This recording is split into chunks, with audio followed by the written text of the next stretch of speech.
Let's get back into it. Oh, that's from last week. No, we don't want that one up. No, no, no. There it is. There it is. Here's everybody. And welcome back. Happy Friday to you. We got Tamaya Dennard is back. How you doing, Tamaya? I'm well. How are you? Doing well. Doing well. Brother Dre's in the house. You know what time it is. How everybody doing? Absolutely. Sexy Phil Heimlich. Who? Oh, me. I almost spit Well, out my well, tea. I do want to throw out a. You play too much, Nathan. He gives me too hard a time, Tamaya. That's what it comes down to, you know. But anyway, I do want to say thank you to my friend Kevin Aldridge for appearing on my podcast. We taped it yesterday, and it'll go out next week. And I thought we had a pretty good dialogue. You know, he didn't pick on me too much, so I appreciated that. And Kevin Aldridge, the voice of reason, fresh off of what I thought was a spectacular appearance for Lincoln Ware today. How you doing, sir? Hey man, I'm doing good. Look, Nathan, I have so much more respect. Not that I didn't have respect before for you and Nathan and all of you who do what you do in that radio booth. Lincoln? You mean Lincoln? Yeah. But trust me, if you've never sat in that seat trying to do all of that, it is a lot, man. And I came away from that, just feeling like, man, you guys are good at what you do. And people need to know that and understand that, because if you haven't done it, you don't know what it's like. And man, but it was fun. I had a great time, man. Filling in for Lincoln, and Cincinnati is great. The Buzz listener, they gonna tell you how it is, man. They gonna let you know for better or worse. They're gonna let you know exactly where you stand with them, and I can appreciate that. Kevin, I got to ask you, because you've complained before you've indicated that your association with me has hurt your reputation. Was this something that was brought up during the show? Because I would feel terrible if your stature was at all reduced because of your association with me. Well, it's a good thing that I didn't have you on today, because there was already, I think, because I let a couple of the controversial callers talk too long. Like some people felt like it was WLW for a few minutes there. So if I'd have had you on there, I'm pretty sure that would have wrecked my reputation, and they wouldn't have asked me. I would have no chance of coming back. So hey, the switchboards would have lit up. You got to admit that. You know what? I'm here for that. Next time you go on for Lincoln, which I'm sure there will be a next time, take Phil with you. I think that would be a fantastic segment or a fantastic show. But let me go circle back to Phil. Phil, if I didn't like you, I wouldn't mess with you at all, bro. Oh, I know that. I'm teasing. Okay. I know that. Sure I know that. I know. And then, Brother Dre, I'm with you, man. Go Reds. I enjoyed both games, even though they lost. Go Cincinnati, go Reds. We just got they had $500 million payroll. So I mean, what are you supposed to do? Right. Yeah, LA's supposed to win when you have an all-star team. Absolutely. There was one more thing I was going to say about Kevin. I just thought it was great. Oh, did Terrence take care of you? Terrence took great care of me, man. Terrence is a consummate professional, just a good brother, man. He knew I was a little nervous, sort of being out of my depth, and he took great care of me, man. He made sure I got in and out of the breaks on time, and had some good music that kind of, in between the breaks that kind of got me equal me out a little bit. So I appreciate the real Terrence Howard. I see why they call him the real Terrence Howard. Which I named him, by the way. It's just so great to hear my lingo still come up on the bus from time to time. I just sit back and be like, oh, flows and ones and twos. Like, yeah, I love it. But yeah, Terrence was, when I was, you know me, man, I take things very seriously, especially about creative stuff like that. And I always thought that he was extremely professional, good guy. And then for my spirit and my creative soul, I could feed off of that, and he added to it. He didn't subtract. So when you told me he was going to be, working with you, I knew he was going to be in good hands. So shout out to the real Terrence Howard, man. I had a great time. I usually pop in and watch a little bit of Lincoln here or there. I watch probably more. Lincoln probably, well, I can't always say that. I watched a lot today, and I was in the comment section just cheering you on, and people got a chance to see what we already know about you on Hot Mic, man. So I thought it was really good, really strong. So, but oh, absolutely. We are scheduled to be joined by Raven Mundy as well. She's a busy person. She got stuff going on. And then we got a special guest as well, probably somewhere here in the next couple of minutes. We'll see. I don't want to put it out there in case it doesn't come through. But if it does, hopefully you'll enjoy the conversation. But I'll leave it like that. So for the audience who's here with us right now, really appreciate you. Let me put you on the screen here, bring you into the show. And see, Terrace is here. He was right. What's good, chat? Good to see you, Terrace. Shahira writes, afternoon, everyone. So if Terrace is in the audience, that means he can't interrupt me, right? That means he can't interrupt you, exactly. Or vice versa. Don't be so sure about that. Brandy writes, greetings. Derek writes, happy Friday, everyone. Hey, good to see you, Derek. Crutha, good to see you, Crutha. If I remember correctly, you are Steeler fans, huh? Mad at Crutha. You got a good quarterback. What'd you say? You said you were like Jake Browning? And I'm like, nah, bro, you better than Jake Browning. Well, that at the time I said that remained to be seen, right? It's like, hey, there's hope. I had hope when Burrow went down. I was like, maybe Jake Browning will look like he did a couple years ago. He ain't looked like that so far. So the jury was out at that point. So I don't put it all on him. I mean, a lot of it, I'm starting to feel like, and I've been resisting this, that like maybe some of this is coaching. I hate to say it because I like Zach. It's just something about him I like. But some of those play calls, I'll just leave it like that. It just leaves a lot to be desired. And I see these other teams, and they have all these like unexpected plays that make sense. And I don't know. I'll leave it for people that's got more of a football mind. But who they? Well, while we're on football, I do think we should speak up about University of Cincinnati that is playing 12th ranked Ohio State tomorrow, and I'm going to be in attendance there. And that's gonna be fun.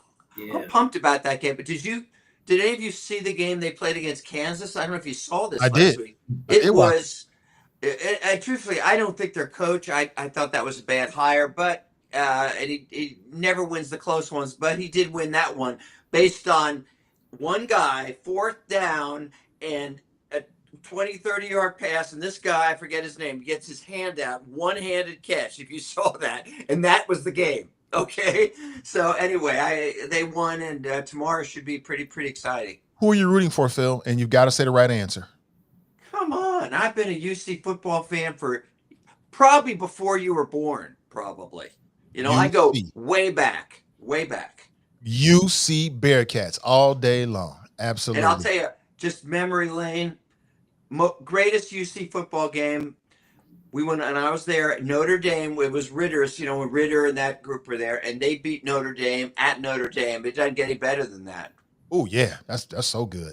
Well, since we brought up UC, that's a great transition to our first topic, which is the University of Cincinnati is reporting a 40% drop in new international grad students. I think that it's fair to say that is a direct result of the current administration's policies and intentions. We are a Cincinnati-based podcast. What does this mean for Cincinnati? Is this overall good for Cincinnati? Bad? What do you think? Well, I think it's bad for Cincinnati. We ran a guest column in the paper. Maybe it's been about a week or so ago, but they talked about how the influence of international students on Cincinnati is greater than 8 Skyline Chili franchises.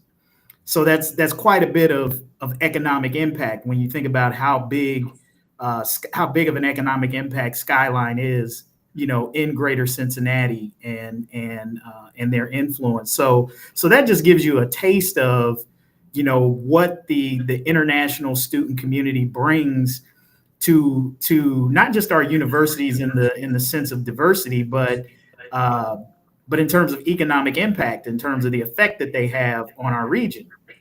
And so a 40% drop in new international students coming to UC is a huge impact and a huge downside for Cincinnati. I think it's important to note that universities are seeing this across the board, not just in Cincinnati. I know we're focusing in on Cincinnati, but the implications of how we see the value of international influence, both socially, culturally, financially, this is just the beginning, and the implications of Trump's policies are going to be felt they're already being felt in our economy.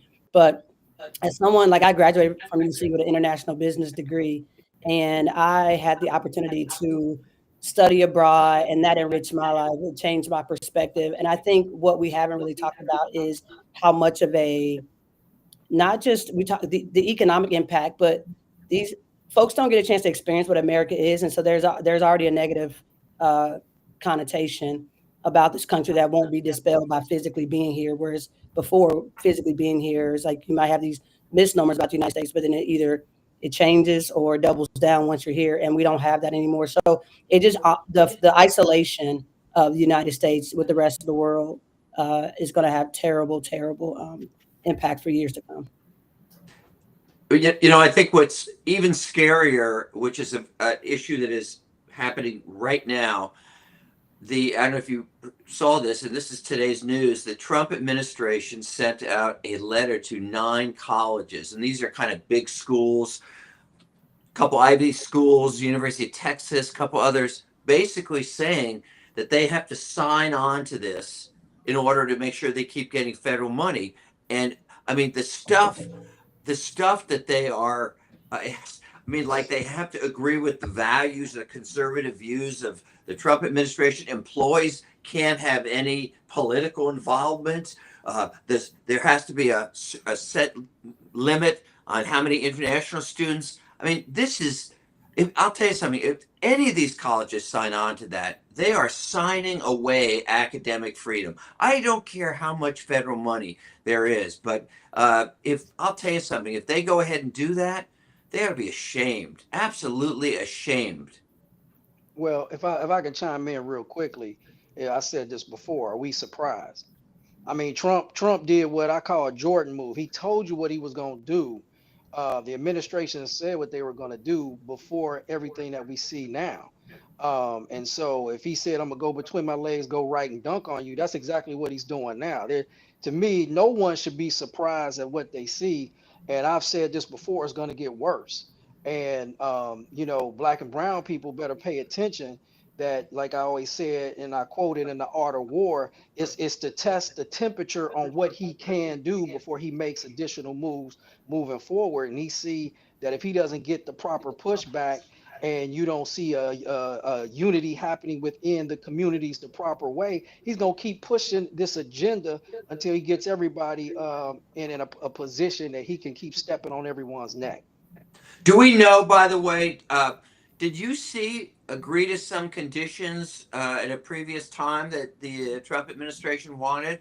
Have they kind of gone along with that? I kind of remember early on there was something to that effect. DEI policy, right? Yeah. So even before SB went into effect, UC preempted a lot of the requirements of the DEI legislation. So closing the LGBTQ center, the Women's Center, the Cultural Center, the SB1 kind of codified all the things they were doing. But you see, when it was just speculation to preempt any federal money being taken from them, they jumped the gun, which it made me ashamed as an alum that they did that. They didn't put up a fight in the way that Harvard and some of the other schools are doing. Because even Michigan, the University of Michigan president, I think he lost his job because he was fighting what his state legislature and what the federal government was doing. So UC didn't put up much of a fight at all. And it's times like these where universities are so important in terms of that education freedom that you are talking about, Phil. But yeah, UC jumped in gun and did things before they even were required to do so. It's so disappointing me. I went to law school at the University of Virginia, and essentially, if you know the story, the Trump administration told them, you need to fire this president. Maybe he was pro-DI. I don't know but the point is, and they went ahead and basically got rid of him. I mean, the thing that people don't understand is when you're dealing with somebody like Trump, they all think that, if they just give in, he won't bother you anymore. Right. No, it doesn't work like that. It doesn't. Just like Andre said, it's going to be the more you give, the more he'll take. And it's just like Putin. They're the same kind of person. You've got to stand up to them. It's the only response. I like to call it the Mike Pence principle, because you remember Mike Pence, who was the biggest bootlicker for 4 years, and what did he get for that? He almost got killed because he wouldn't overturn the election. Trump sicked that whole mob on him. So that ought to be a lesson to anybody, including these colleges, who are thinking about, let's just go along so we can keep things as they are. No, he'll always ask for more. Well, not only that, a lot of people. Cincinnati are about to, and really around the country about the FAFO. People bought into this nonsense, this rhetoric that somehow, foreigners or international students or undocumented workers were the real, curse and problem, in this country. As relates to Cincinnati, I mean, number one, we're talking about a brain drain. No, you go to university so you can meet people from around the world. That's the whole point. I want to meet people from Korea. I want to meet people from all these different countries because they have something to bring to us. I don't know how we got here, but unfortunately, too many people in this country have forgotten what makes this country great. It's not John Wayne. It's not barbecue chicken, and it's not nuclear weapons. It's the fact that we're a melting pot, that we have attracted the best and brightest minds from around the country to come here. And I don't know about anybody else. If you own a business, you should be alarmed by this. I don't care what your business is. Green is green. So if international students come here, that means less money for, people to go to the Ohio Kings. That means less money for people to do DoorDash and less money for people to support small businesses. This is bad, bad, bad for business. And I just don't understand why we don't hear more from the business community to make this point. I don't know why our business leaders aren't making this point more forcefully. Something tells me they're doing it behind the scenes, but I just think it's bad, bad, bad, bad. You're saying they're opposing him behind the scenes? I want to believe that behind the scenes in a They're not. non-public way. Okay, well, It's the same thing. Let me get in here real quick, Phil. Let me get in here real quick. It's the same thing that you just pointed to. They're not. Nobody is raising a whole lot of with Donald Trump because they're all scared. You've said it several times on this podcast. He's punked everybody out. UC is finding out with this report exactly what you said. You cannot acquiesce to this guy. You lose. That's the thing that they haven't figured out is you lose no matter what. If you defy him, yeah, you might lose, but it's a sacrifice worth making to stand up to the bully. If you go along with the bully, you're still going to lose. Do you think that this 40% drop in new international grad students is not affecting UC's bottom line? Absolutely, it did. The same money that they're trying to protect, they pay full price. Trump is going to take from them. They're going to lose in enrollment. They're going to lose in enrollment, and so you've got to get past the point of where the threat that this guy is going to use. Yes, there's going to be pain one way or the other, but let the pain be on standing up for what's right and standing up to him and not allowing him to lord this power over your decisions to maintain institutions in ways that we know are good, right, and correct. And that's what it's going to take. It's going to take courage that we don't have from the business community right now. Courage we don't have in a lot of spaces because people aren't willing to sacrifice and endure a little bit of pain to deal with it. We see that with a lot of bit of pain.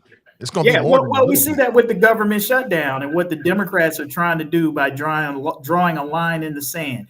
Yes, some people are going to be injured and hurt by that, but is the greater cost of acquiescing to Trump and allowing millions of people to lose health care benefits over a lie that illegals are getting it? What is the greater cost? There's going to be pain somewhere, right? We got to get out of this notion that you're going to be able to deal with this guy without there being some pain, some sacrifices, some loss. But there's going to be that anyway, right? He's going to make sure of it. My challenge too, though, is as we sit here 9 months into this administration, I can't help but think about the folks who were, she's not one of us. She's not Black. She's just like them. All those folks, you have contributed to this. Like, I'm not letting y'all go on this. And it was like, oh, well, we didn't know it was going to be like this. We knew, and we try to tell people. So it's fine. I mean, where we are is where we are. But I'm also looking at people's posts, and people are getting pissed about Charlie Kirk and all these other things. Like you said, Dre, he is who he said he was. But we were caught up in can we cuss on this show? I don't know. I have a potty mouth. Oh, Kevin does it all the time. Okay, I was like, yeah, and I hate it. Okay, I hate it. This bullshit, right? I do not do it all the time. I prefer not. Just okay, because I know people listen to families, people in cubicles at work, that kind of thing. I know I'm the worst. Don't bring your kids around me because I'm like the worst with the cover their ears. But I'm just saying, like, I hold those folks accountable who were ignoring, like, on trite things. They didn't like the way she laughed or like just dumb stuff, right? And so, and we're in a world of hurt right now because y'all didn't like the way she laughed. Like, this is just insane. Or that her husband is Jewish. Like, this is asinine. And we're dealing with like some crazy stuff right now. And we haven't even, like, I was looking at the list of topics. We haven't gotten into like how he's just like killing Venezuelans and how he's protecting Qatar and all these other crazy things that are happening in our country because we didn't like the way she laughed or we just thought she wasn't black. Like, this is just insane to me. I am so glad you made that point because I've been making that point. I'm not the kind of person that's gonna let you off the hook when you do something that don't make sense. I'm gonna ride you like to the end when we all locked up and you're next to me. I'm not sharing my gruel with you. Nope, you get no gruel. And then we didn't talk about, you talked about business. We didn't talk about these farmers who are actually committing suicide because they can't turn a profit because of the tariffs. Who voted in Arkansas? Who voted for him? Like, I'm not letting any of these folks off the hook. And now they're crying and dying and want to be saved. But you voted against your own interest because you don't like the trans kid in the high school 2 counties over. It's just one in the whole state. And you voted against your economic interest. Now y'all are dying for one trans kid in the whole state. Or you didn't like that, the women are getting jobs and that black people are getting jobs. Like, this is just crazy to me. People threw away democracy because they were racist and bigots. And I'm still there. And I am working to get through this, but I am still right there and I am still pissed. I understand completely. And I've seen black folks who I thought were intelligent and knew better, and they're getting called up with the whole anti-trans thing. And I'm like, this is what you're worried about? I'm glad you said it. It need to be said. Now, we talked about people standing up. At least one governor is standing up, Gavin Newsom. He says that he will instantly cut funding to any California colleges that sign the Trump Pact. I think that's great. Is this the right thing, the right move, or the bad move? It's exactly the right move. And Newsom is the one, I don't care if it helps him politically or not, he is the one leader that has consistently stood up to Trump and taken action. For example, not only this, but also on the gerrymandering thing, when they're going to add, they said and they did add 5 Republican seats, and that's supposed to happen every 10 years. I mean, it's totally unethical in the middle of 5 years just to win, keep control of Congress. Well, he really acted. He went ahead and did the same thing in California, which is exactly the way you got to deal with this kind of thing. Yeah, I think there's a difference between the right move and the only move, right? And I think like what Gavin Newsom has sort of found himself in, whether it's with dealing with the gerrymandering issue or this issue with the college, I'm not going to say that this is the right move, mainly because it's no different than what Trump is doing. A threat is a threat. And when we get into this tit for tat back and forth about whose threat is bigger to keep the other people in line, it's like doing exactly what your enemy is doing, which you say is bad, but you have to do it or feel like you have to do it in order to keep it at bay. So I think we have to be careful about the context that we put around these conversations when we say, like, is this the right move? No, it's not the right move. It's not any more the right move for Gavin Newsom than it is for Donald Trump. But I understand that it is a necessary move. It might be the only counter move to what is being done here. But we should all be troubled by the fact that government, whether it's Democrat or Republican, is trying to dictate what colleges and universities do and teach. I'm not in favor of that, whether Democrats do it or Republicans do it. I understand that Newsom is doing this as a counterbalance to what Trump is doing, but this is the danger that Trump presents. And I've said this all along, that what we have to be very careful of in this democracy is that we don't become the very thing that we're fighting against, because then what are we actually fighting for, right? If in the process, we violate everything that we believe to be true about democracy in an effort to save democracy,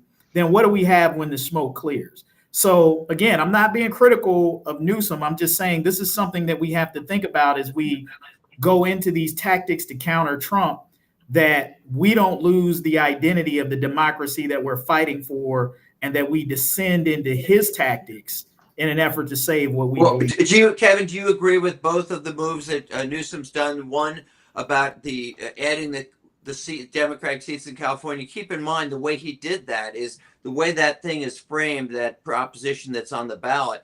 It reverts back to the nonpartisan in I think 2028 or 2030 or something, which I think is a reflection of, hey, we don't like to have to do this, but we have to do it.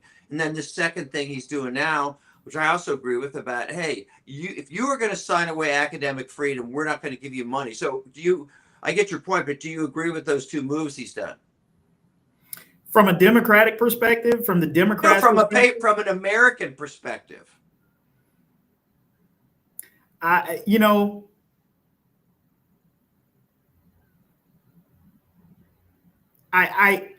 can't answer that without knowing what other alternatives to counter this that there might be out there. If you're telling me this is the only way, then I'm saying I understand that. If there are other ways that could be considered other than threatening universities' funding, which again, it's sort of like, how does one say? And this is the loop that you get into in politics. It's almost like being pro-life and pro-death penalty, the same thing that we're getting in. So how do you say Trump threatening universities is wrong and then turn around and do the same thing? Well, but it's different. What he's saying is that what Trump is doing is basically telling them, give up, if you want this money, give up your academic freedom. And what Newsom is saying is he's not trying to impact what they teach or how they conduct the college. He's just saying, if you want money from the state, and if you're going to basically go against everything our country stands for, and you're going to cave in and give up academic freedom, then they shouldn't get any state money. So here's what I would say is, so there are two ways to look at this, right? You can take away, or you can say, and I've said this too, that in many ways, if we're asking our universities or businesses or whatever to stand up to Trump, how are we going to fall in and fill in the gap to incentivize them to put up the resistance?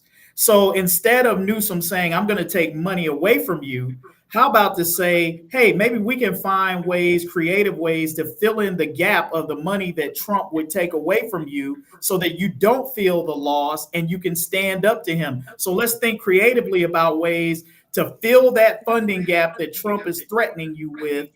And that is more of a positive incentive laden thing to say, hey, if you stand up, we got you. If you stand up to him, we got your back. Not threatening to decimate the college in the same way. That's a different approach. And I don't know what you thought about that. The challenge is with what you're saying, Kevin, is like, I really respect the voice of reason, moniker that you have, but that implies that we're operating within the confines of reason. And so for you, and I think respectfully, this is what the problem of the Democratic Party has been for a long time, trying to play by these rules when the Republican Party has destroyed the game. Like there are no rules. And so here we are trying to piece together, just like we knocked over the Monopoly pieces, and we're trying to find the car and the hat, and the board is gone. So I feel like to Phil's point, he is absolutely correct in that Governor Newsom is not trying to make the university do anything. So they're not quite the same. He's just saying, by virtue of signing onto this pact, you are basically alienating students on that university. You're alienating people's identity. You're alienating people's religious freedom. You're alienating all these things. And so Governor Newsom is just saying, don't do that. But if you agree to do that, then this is what the consequences are. So it is not quite the same thing. It's not even quite. It's not the same. They're not even in the same room with each other.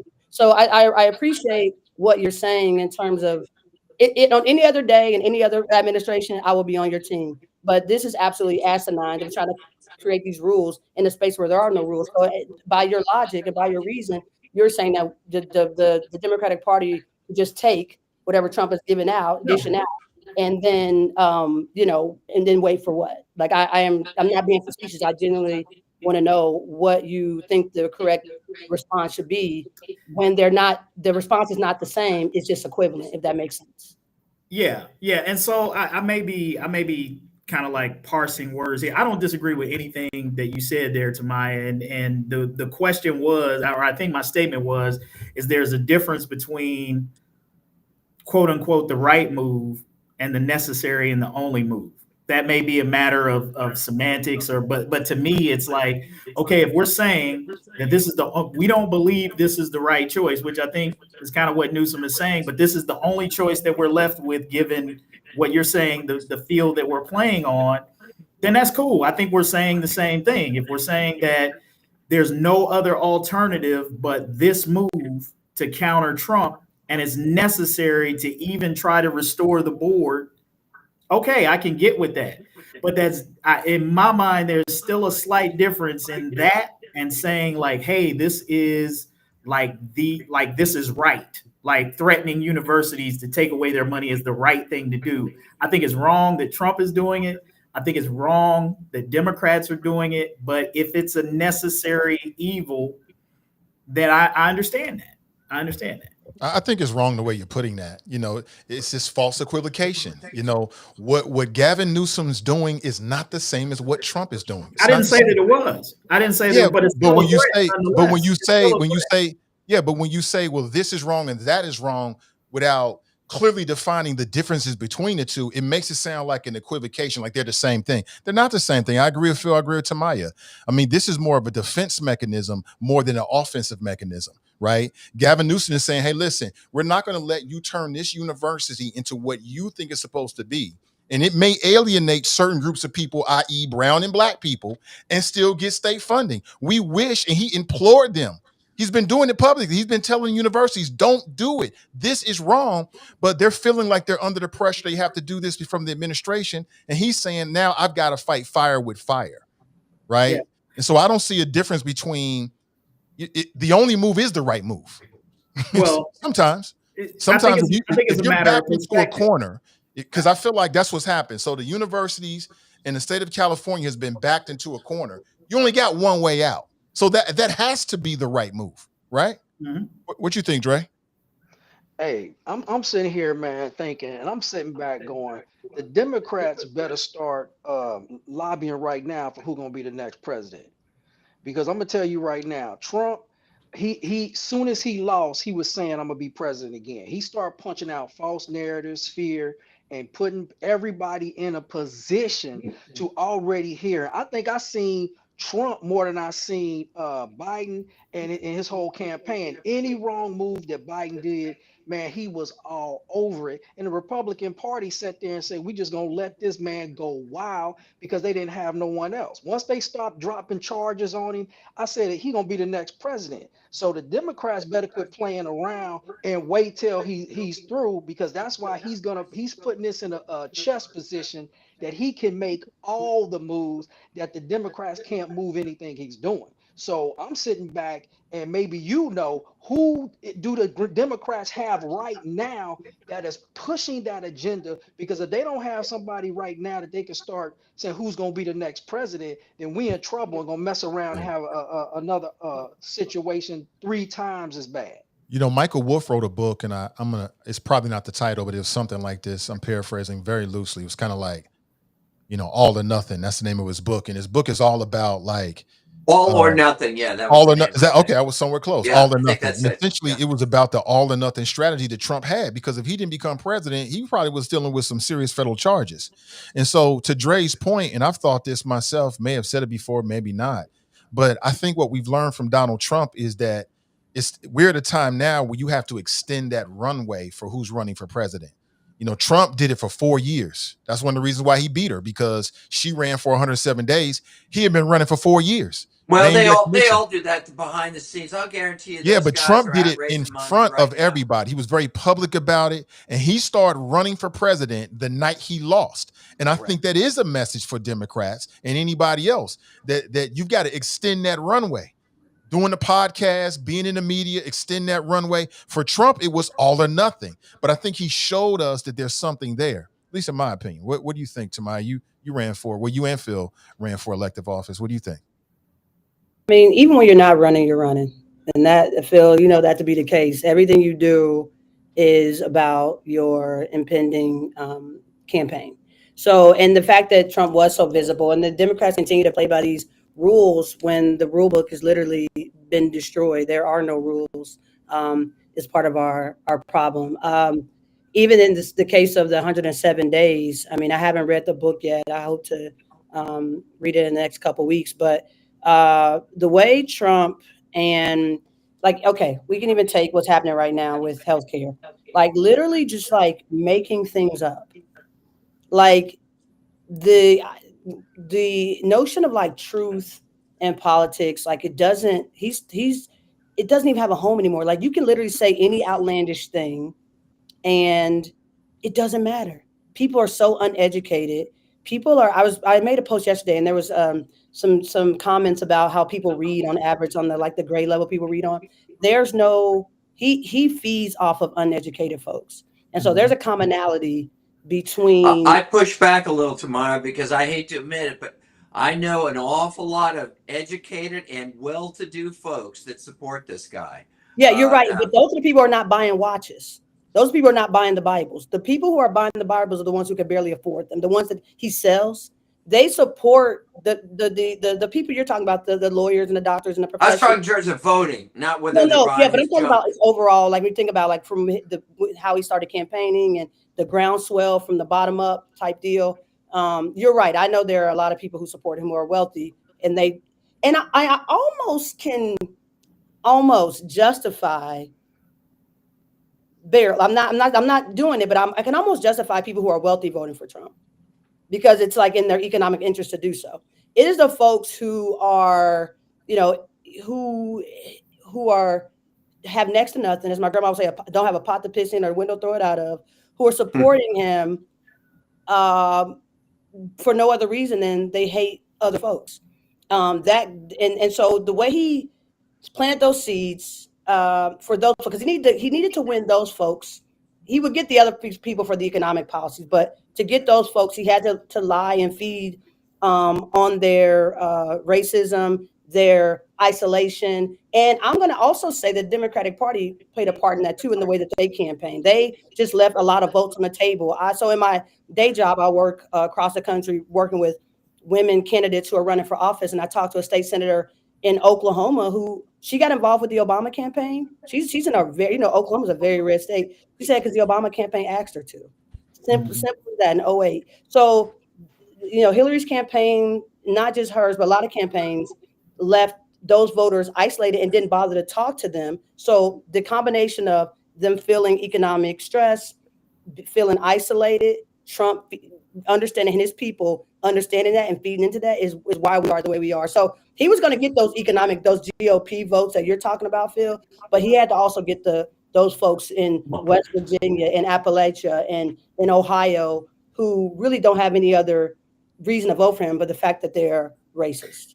Well, I want to just push back just a second. Can I jump in on some of what Tamaya just said there? Because I do think it's important. And I think this is one of the mistakes that we make when we try to analyze Donald Trump and why he won and the things that we ignore, that Democrats like to conveniently ignore. Yes, everything that Tamaya said about Donald Trump going into, these rural areas and everywhere and digging up people who might be poorly educated or whatever, or who are disinterested in the process, all of that is absolutely true. But even with all of that, Donald Trump still needed to convert a decent number of working class people who were Democrats, who actually voted for Barack Obama. The percentage of Black people who voted for him that has increased.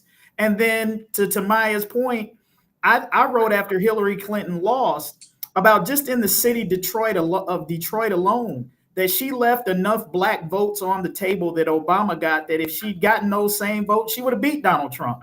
So I think a lot of times when we talk about the tenor of this country and this mandate that Donald Trump has, we overplay the amount of influence that Donald Trump has and don't focus enough on what Democrats did to lose the support that they had that transferred over to Donald Trump, and what they are failing to do to get those votes that they leave on the table to show up for them. If Democrats can just do that, if they can do those two things alone, to go out and get Black voters, who plenty of them who decided to stay at home for Kamala Harris and Hillary Clinton, and also have a better message for working class voters in these swing states that they used to own, that they don't have anymore. And I think it's a mistake to just chalk that up to racism and bigotry, because like I said, a lot of these folks voted for Barack Obama. I think you're right. Well, I want to push back my simplistic of an approach sometimes to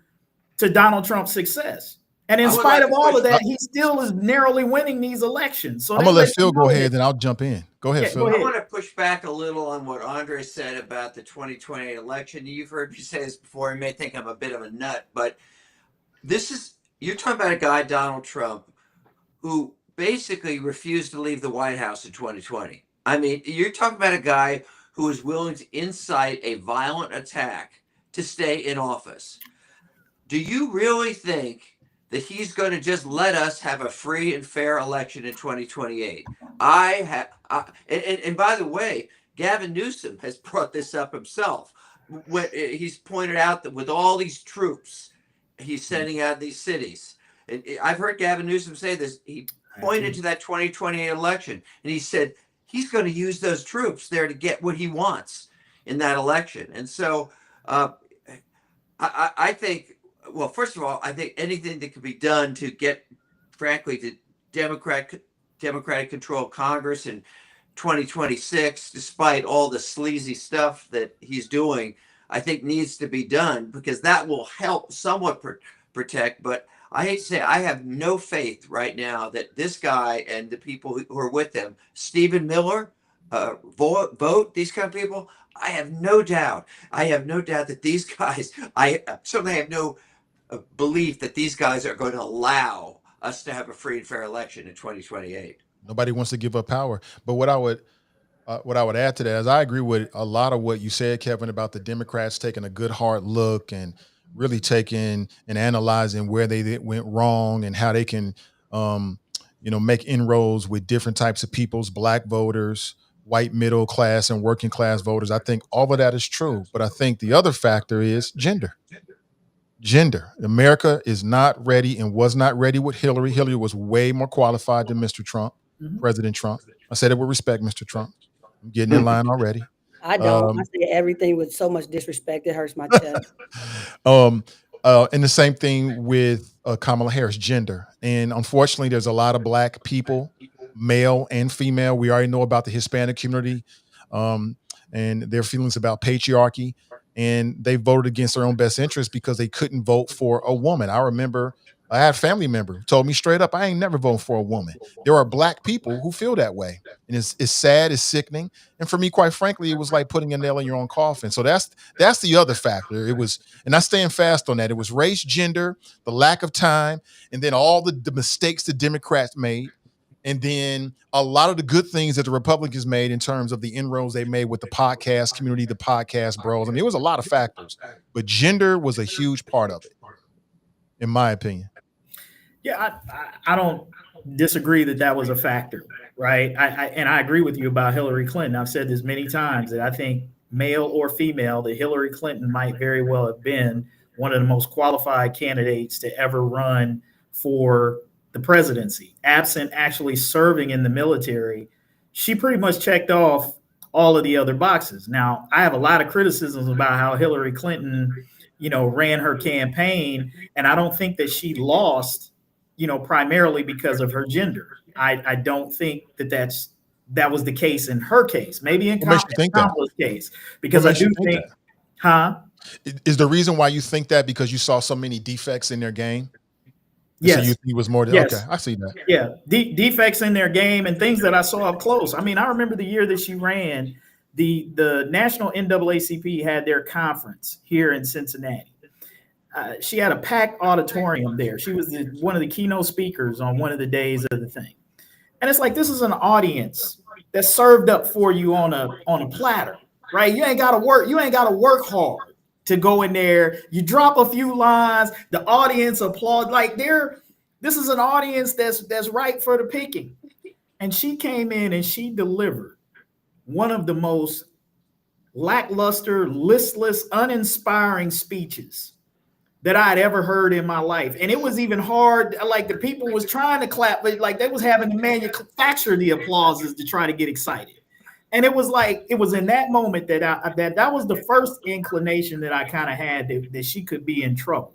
Because I think when you're not super popular, you got to at least be able to like gin up something in people. And while she tried to put Barack and Michelle out there on the campaign trail, people love them. they didn't necessarily have that love didn't necessarily translate to Hillary Clinton, and she didn't do a lot to make herself be personable, likable, and that, along with a lot of other things, I think killed her more so than the fact that she was a woman and people had issues with her qualifications. Hillary Clinton is as much of a hawk and as tough as any guy. So if you would have been worried about whether or not she could have defended the country or not, I mean, I think if it came to dropping a bomb, she would be as quick as any man would be to defend the country and that nation. So I think that may more apply in Kamala's case, because I just, I think Black women just in general have the hardest time. If Black people are on on the lower rungs and Black males are right there, I think Black women probably have the hardest time out of anyone sort of cutting through and getting the respect that they deserve, despite their qualifications, their leadership, and everything that they do to prop up this society. And I think, that was just going to be a tough road to hoe for any woman, but specifically for a Black woman. So I'm with you. I think gender played a bigger role. I mean, I do understand the effects in the campaign. I was in office, and it was before I was in office, but I was closely working with the party and a lot of things. There were some defects, but the likability thing that you're talking about, the incline for that for women is so much harder. Like, she just wasn't likable for people because she wasn't, George W. Bush. You know what I mean? Like, she isn't somebody that you want to have a beer with. And people in general, especially men, were intimidated by her.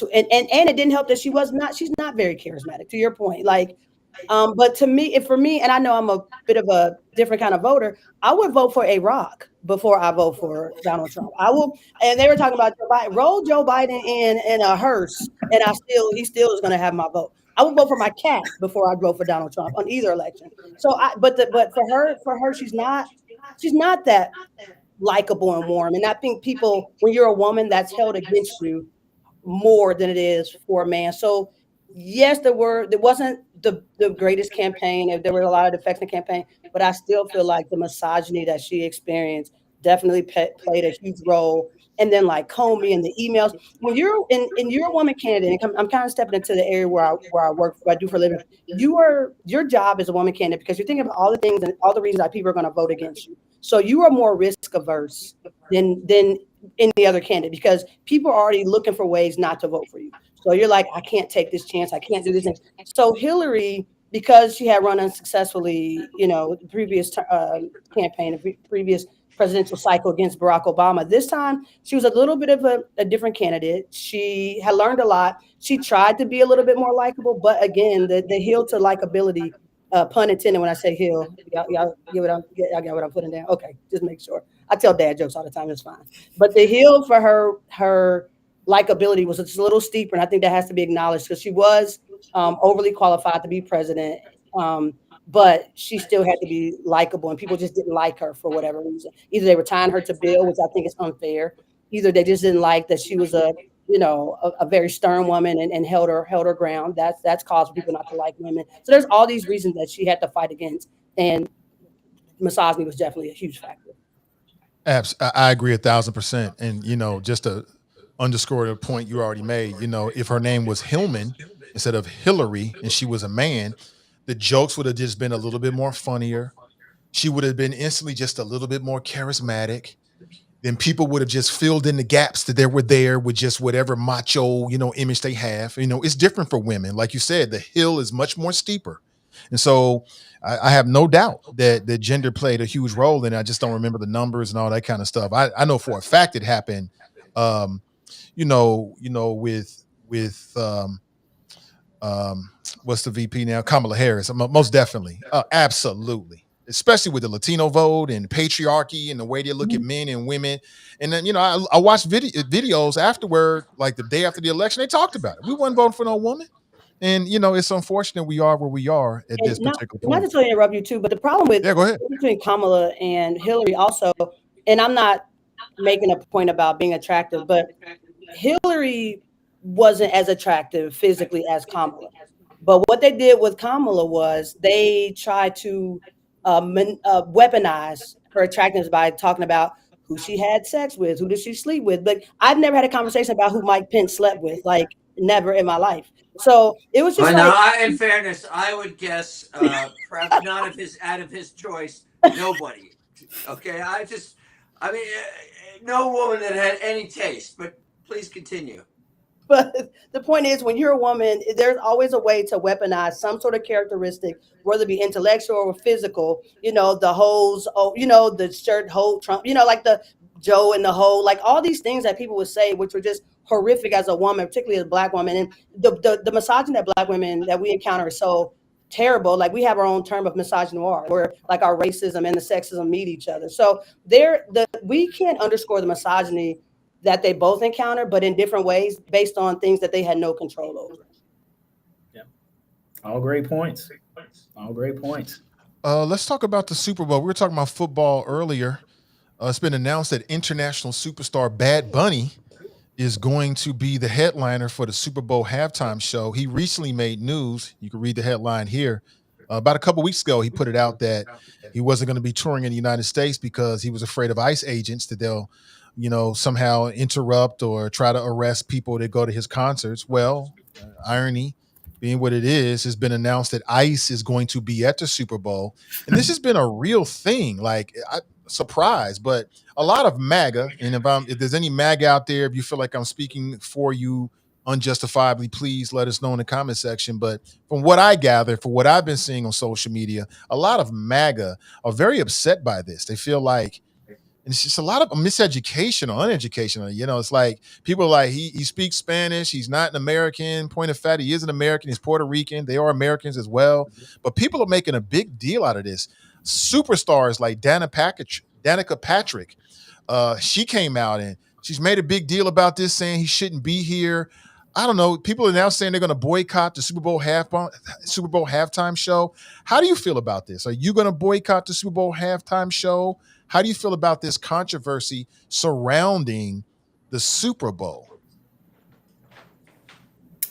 I can't say, I won't sit here and pretend like I'm a Bad Bunny fan or that I even knew who this was before it came in the news. You have to excuse me. As I've gotten older, I've kind of more and more detached myself from the music radio listening scene. So I'm not exactly the most hip guy when it comes to I know a few folks, but I don't know much about this. But what I would say is that, ignorance is rampant. And Danica Patrick, no offense, but she has shown, over in recent years, has shown her, kind of true colors. And I'm not going to stereotype folks who like NASCAR and racing and things of that nature. But I'm just going to say her positions on things are not entirely a surprise, nor do I give, a whole lot of credence to them.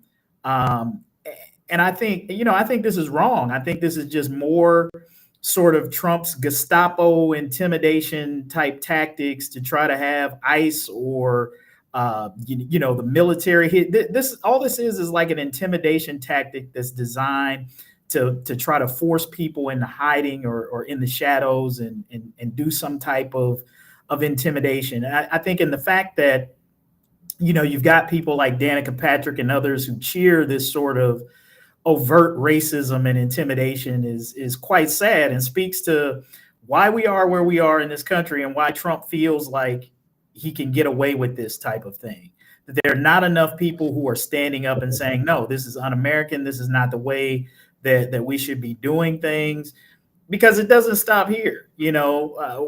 Like your whole thing, like you're basically stereotyping, a decent portion of this guy's fan base and audience is saying we feel like we need to have ICE agents here because most of your followers are what, illegal immigrants? Like, what is that? Like, what like what does that say? That's crazy. See, the thing, and I'm not, I don't listen to Bad Bunny just because I don't really know Spanish, but I've heard of him. I like his music. I'm with you, Nat. Like, I'm still a Wu-Tang fan as well. How we started the show talking about the international influence. Here we are right here. The last few Super Bowl performers have not been United States citizens. So whether we're talking about Rihanna or Coldplay or, any number of folks, Shakira, they're not U.S. citizens. But here we are. We have a U.S. citizen who's performing, and the hate that he's receiving is just insane. But I don't know who said the quote, and I feel bad because I love quotes and I'm usually good about crediting them. But if they come for me in the day, they're going to come for you at night. That type of quote. So what we haven't really talked about is like you said, it's not going to stop here. Last night or night before last, the raid on Black folks born and raised in Chicago, like they're not going to, like, they raided, like you're being an American is not going to save you, right? So these folks, the folks that don't know, in Chicago, they raided an apartment complex. They had the Black folks go on one side, his perceived Black people go on one side, the perceived Hispanic people go on another, zip tied everybody, detained everybody for 2 hours till they determine who was American citizens or not. So this doesn't stop with Bad Bunny. Like, that can happen to any of us. And I think at the point where we don't, like, the threat of ICE at the Super Bowl, like, you're literally saying you want this country to be just a white nationalist country, period. You know what I mean? So it makes me, it's embarrassing. It's beyond embarrassing that we are a country but this country is who we are now, is who this country's always been, benefiting and off of people's culture, taking folks' culture, and then acting like, they never existed. Wanting to wipe our hands of the Hispanic and Latino influence of this country, and what they've done here in this country, and the way that we're trying to do Black people as well. So I'm excited. I've been questioning the past, like Jay-Z's moves, but I'm like, I know he was very intentional with how he booked Bad Bunny. I'm really excited about it, and I hope that he sings every lyric in Spanish. And I bet you these folks are not going to boycott. They say it, but they're not going to boycott. They're going to watch. They might turn away from the halftime show, but they're going to watch the Super Bowl. Yeah, that's what they're saying. They're going to turn away from the halftime show. And I'm so glad that you found a way to weave in what was happening in Chicago. You're absolutely right. I've made the point many times before. And it just blows my mind when I hear Black people who participate in this anti-immigrant rhetoric. And I'm like, do you not understand that essentially, and I keep using this phrase, you're putting a nail in your own coffin? Like, I remember arguing with people before the election, and they kept talking about Chicago. And I'm like, you're in Cincinnati. You don't know what's going on, but it's the immigrants. And I'm like, where did you get to a point where the immigrants were your enemy? I'll say it again for anybody. If you're a native-born American, you were born here, you had every opportunity to make something out of your life. The fact that you didn't, and where your life is more of a factor of your own choices than, I don't care how many immigrants or undocumented people are here. You were born into this country. You got to take advantage of that. And because you didn't take school seriously, because you did whatever you did, now you get older and you're dissatisfied with your life and you want to point fingers at somebody else. I have no respect for it. You was born in this country. Take advantage of the opportunities, but don't blow your deal and get 30, 40, 50 and look back and say, if only there were less brown people here, I could have been somebody. No, you could have been whatever you wanted to be and still can if you get off the couch, put down the drugs, stop making excuses, stop blaming your parents, and do it. Go do it. Nobody's going to give you anything. Go make it happen, Captain. Simple as that. Yeah. Hey, Nathan, I don't disagree with a lot of what you said, but there's one thing that I would add to what you say, and you've said this on the show previously, and I agree that it's true, is that, yeah, some of the people that you describe who are angry and disgruntled are exactly as you described. But then there's also those segment of people who have done the right things, who have tried to work hard and have been denied this sense of the American dream by who? The millionaire, billionaire class in this country that creates this false sense of scarcity, or that there's not enough in this country, and they create the animus. And it is them who are comfortable in creating and painting this narrative that it's these outside interests, these immigrants who are coming in that are keeping you from that are taking your jobs and doing all of this stuff. Never mind, they're the ones who are cutting the jobs. Not because they have to cut the jobs, but a lot of these are cutting jobs out of greed, right? They want to make more money. They want the profit margins to be better, rather than pay people or pay them a livable wage. So I think that, to some degree, Caucasians in this country who feel like they're getting a raw deal. They're just mad at the wrong ones. They're believing the wrong narrative. Why are you always picking on the Caucasians? Well, it's not just the Caucasians. I mean, we're all victims. That's the thing. We're all victims. We're all victims of the 1%. We're all victims of the 1%. But we're talking about. We have some pride. But hey, look. Black people ain't mad at the immigrants. We're not blaming immigrants for the situation. At least not all of us aren't blaming immigrants for the situation. Yeah, some black people are. Yeah, but more broadly, black people have generally tend to see the bigger picture by and large. I think that white Americans got to get on board and recognize that your real enemy is not the immigrant. Your real enemy, even though you look up to them and you think they ought to be in charge of Doge, are the Elon Musk, the Jeff Bezos, all of these rich people of the world who think it's okay to go out and spend $500 million on a super yacht, right? But don't want you to have SNAP benefits. Hey, listen, what in the heck is happening? You hear this guy, Phil? I love it. You have been barbarianized. I love it, Kevin. All right, I'm going to slide this in now. So are you ready to admit there should be no billionaires? I know. Don't even finish that question. No. Hey, look. No, hold it. Nathan, do not. I ain't ready to go there. I don't. There should be no billionaires in this world. Convert him to your socialist, communist point of view, okay? Whatever disagreements I have with Kevin, he's always at least mildly stood up for capitalism, for free enterprise. So don't try to convert him, okay, to your Maoist point of view. I think that's taking it extremely to another level. And communism is a system of one country creating satellite nations and dominating them through military means. So that doesn't even really fit. But I'm working on Kevin slowly. I like this. Yes. Before this show ends and we're all locked down and whatever comes next, I'm going to get Kevin to admit there should be no billionaires. I just read that Elon Musk. First of all, when you say that, I mean, that doesn't mean anything. What's the policy? I mean, what is your policy? The policy is this. I think everybody should, have a swimming pool. Everybody should have. I mean, I'm going to tell you what the policy is, Phil. Do you want to hear? And here we are living in an era where Elon Musk is now worth $500 billion. It's obscene. We know that. It's immoral. But the policy is very simple. I'll tell you this again. I'm just spitballing. Once you reach $999 million, everything else is 99% taxed. Period. That's it. It goes back into creating a better society for all of us. We would have a much better society. What say you, Phil? What say me is that is a very inefficient way.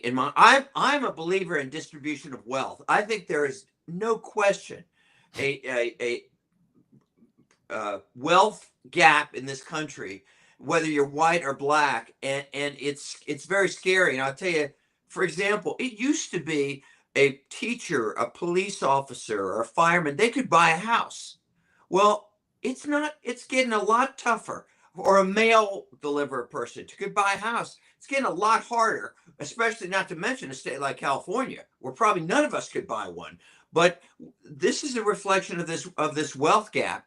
And so I'm 100% with you. But the way to do it is not just put an arbitrary, okay, once you got to stop working. I've said this before, and it's actually, was it Milton Friedman? I forget who came up with it. You don't have to stop working. Well, let me tell you something, Nathan. If you tell somebody, okay, once you hit this, we're taking it away. $999 million, Phil? I don't think so. Innovators innovate. Job creators create jobs.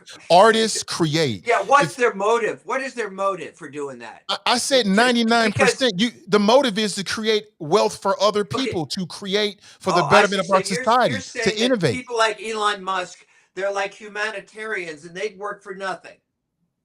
I don't think $999 million is nothing, Phil. That's not the point. That is the point. That's exactly the point. No, it's not the point.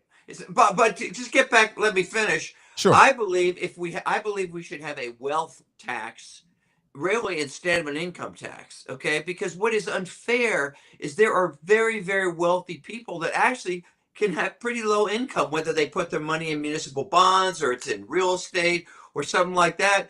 If you're cleaning houses, okay, and you're making $30,000 $100,000 a year, whatever, you're going to pay more in taxes than actually a lot of super wealthy people. Okay. So I happen to believe very much in a wealth tax rather than an income tax. And that to me is actually a better, is going to bring in more money, because then those billionaires that add up their billions, well, guess what? Some percentage of their billions, 10%, whatever it is, they're going to lose it. That's going to be taken out. But they still will have the incentive to try to earn more money and build factories, stuff like that. So I'm not quite all the way on the train with Nathan, but I understand I do think on this stuff that you guys talk about. So don't think when you guys say stuff that I'm just dismissive of it. I do think about it.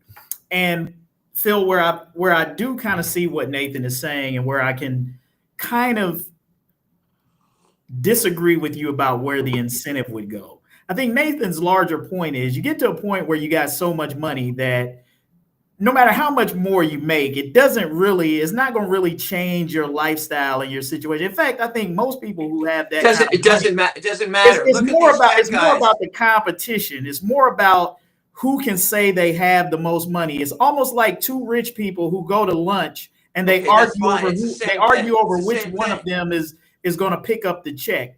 Most of us, when we go to dinner with a buddy, we're hoping they pick up the check. We ain't arguing with them about which one of us is going to pay this super high lunch bill. I bought the coffee at that place, Deeper Roots or whatever it is. You remember that? Yes. Okay, so let's just not forget at that. any rate, but even if what you're saying is, even if your motive is just to look good and they don't where need money the is not necessarily the main motivator. Once you have so much, it becomes other things. But you just said it was the motivator. They don't need it to live on, but they want to be the richest person in the world. So that's what I'm saying. That's what I'm saying. It really has more to do with an ego and a competition thing than really about sort of having that extra $200 million, right? What was it that Elon Musk has made? Was it something obscene? Several hundreds of millions of dollars. They say the first trillionaire. By the way, do you guys remember? Actually, it's a couple of weeks ago, that disgraceful meeting of all the tech giants with Trump, and they're all kissing his rear end. One after the other. Why are they doing that? Because they want favorable treatment so they can make more money, or their company can make more money. So whatever their motive, whether it's to feel rich or whether it's because they just want to buy another yacht, whatever it is, these people are always wanting more. You know the famous saying by, was it Rockefeller? The one where he was interviewed or something. He was asked, how much money do you need? And he goes, just a little more. That was his response. Just a little more. Let Brother Dre get in. What's up, Brother Dre? What do you think? Can't hear you. Muted. It's on my end. No, I'm not muted. You're not muted on my end. Looks like he's trying to gesture to me, but you're on. Yeah, it's having some issue. It sounds like you're trying to make my point for me, Phil. Like I said, if you put a cap on the amount of money and wealth you can accumulate, it's a wealth tax. $999 million. Everything after that, you're 99% tax. I'm talking about tax on overall wealth. That's what I'm talking about. Everything. That's what I'm saying. Once you reach $999 million of overall wealth, I don't care how much money you make after that, we tax it at 99%. And what I'm hoping is, that is no offense. That is not what I'm saying. I know it's what I'm saying. It's what I'm saying. Okay. I thought you said I was making. Well, earlier you were talking about greed and how enough isn't enough. And what I'm saying is, part of that is because they know that there is no cap on the amount of wealth they can have. If we cap that, what I'm hoping is we can usher in, on some levels, more altruism and less capitalism. You think Bill Gates, if he's made his billion, do you think, and you say you can't make any more, you think he's going to build another factory, which may include hundreds of jobs? I don't think so. Absolutely he would. Yes, I do think that, because I would. You know why I do it? Because it needs to be done to help other people, right? Because let's make it back. So that's where I disagree with you a little bit, Nathan, because I think, as much as we like to think that the main motivator for people is altruism and doing the right thing and what's good for the country. We know that primarily, at least in this class, the main motivator is greed. So and if that weren't the case, we wouldn't be seeing the things that are taking place these days. When you have hedge fund managers and other people who come in and take over companies and gut those companies for profit, that's about greed. That's not about. Where's the disagreement, though? I mean, because what I'm saying is, if these people know that there is a cap, right? The most you can make is $999 million. Well, then doesn't that impact the greed because you can't make any more money? Yeah. So Phil's larger point is he's saying that people who do this aren't motivated. Even if you cap them, they would not be motivated by altruism to continue to go on. They just wouldn't do anything because they already got their money and let somebody else do it. If greed and that's a good thing, though, right? So now you step out the way and you allow somebody else to rise. What's wrong with that? It's not a good thing. Nothing wrong with that. Look at Amazon. Yeah. Well, look at Tesla. I mean, the irony of Elon Musk, right? So Tesla, if you know the backstory, he wasn't trying to make money. He was trying to innovate for the betterment of mankind. It was other people that stopped his work and tried to capitalize off his work. Yeah. So what I'm telling you, there's a lot of people out there right now who would continue to innovate because they're innovators. You know what we're really talking about here? We're talking about our respective views of human nature, okay? And I don't want to get too deep here, but I happen to believe, like, there's Jesus once said, some guy said something to him, and he said he knew the heart of man. He knew the heart of man, meaning man, this is my belief, and I suspect Kevin's, but my belief is ultimately people are selfish. Selfish, not everybody and not in every way, but they are selfish. And if you're going to design a system, whether it's a tax system or any kind of system, it's always better to assume that people are going to act selfishly rather than assume they're going to act altruistically. Aren't you making my point for me then? Okay, so no, I'm not. Keeping that mentality, if we know that people are going to act selfishly, let's cap the amount of money they can make, and let's open the doors for other people to build jobs and better the country. Not just. That's what we want to use their selfishness. That's the kind of system. Yeah, but what I'm saying is, if you've got a person who came up in a certain industry and they get to a point where they make $999 million and they're like, you know what, I don't want to do this anymore. I made my money. All that does is create a vacuum. In capitalism, somebody fills the vacuum. So somebody else who's not a billionaire will step in and create that in that industry. And once they reach that top, they will leave, according to you, and somebody else will step in. It doesn't work that way because it works exactly like that. People like Bill Gates and Elon Musk, these guys are not like it's not like somebody can step in and suddenly build up Tesla or something. Somebody absolutely can step in and build up Tesla. These guys have unique minds and unique skills. Elon Musk, you take them out of the picture, it doesn't mean somebody's then that's not true at all. You must not know electric cars. That is not true at all. Let me tell you something. Bernie Sanders is getting old. What is he, in his 80s or something? In his 80s. I think you could very well be his successor in terms of, that niche. I just want to say that. I think that we have forgotten our history. Elon Musk did not found Tesla. He bought Tesla. There were two other men who started it. So what's that do with it? So that's my point. He built it up. So the point I'm making is that you act like Elon Musk was the only person that could make Tesla. He didn't even found Tesla. It was two other guys that did it. Just like Elon Musk didn't found Twitter. Somebody else did. He bought it. All I'm saying is, okay, you make your money, step out the way and let somebody else make some money.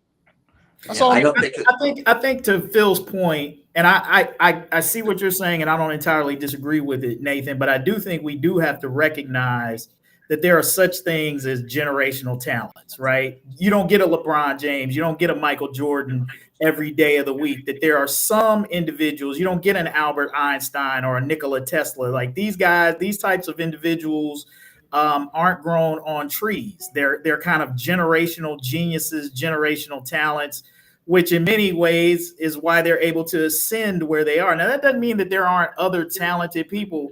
There are plenty of other great players that exist and play in the NBA, but they're not LeBron James or Michael Jordan. That doesn't mean that the league wouldn't be successful without them. And so there always is someone who sort of steps up, but that is not necessarily guaranteed, and it can take time for that to happen. Yeah, see, the problem is monopolization. So these guys get so big that they blot out the sun so nobody else can get the fertilizer and then what they need to grow. So we think they're the only ones who can ever do it because we never see anybody else. Some of these people are just so mediocre, and that we're enamored by them because they're like, we put them on a pedestal.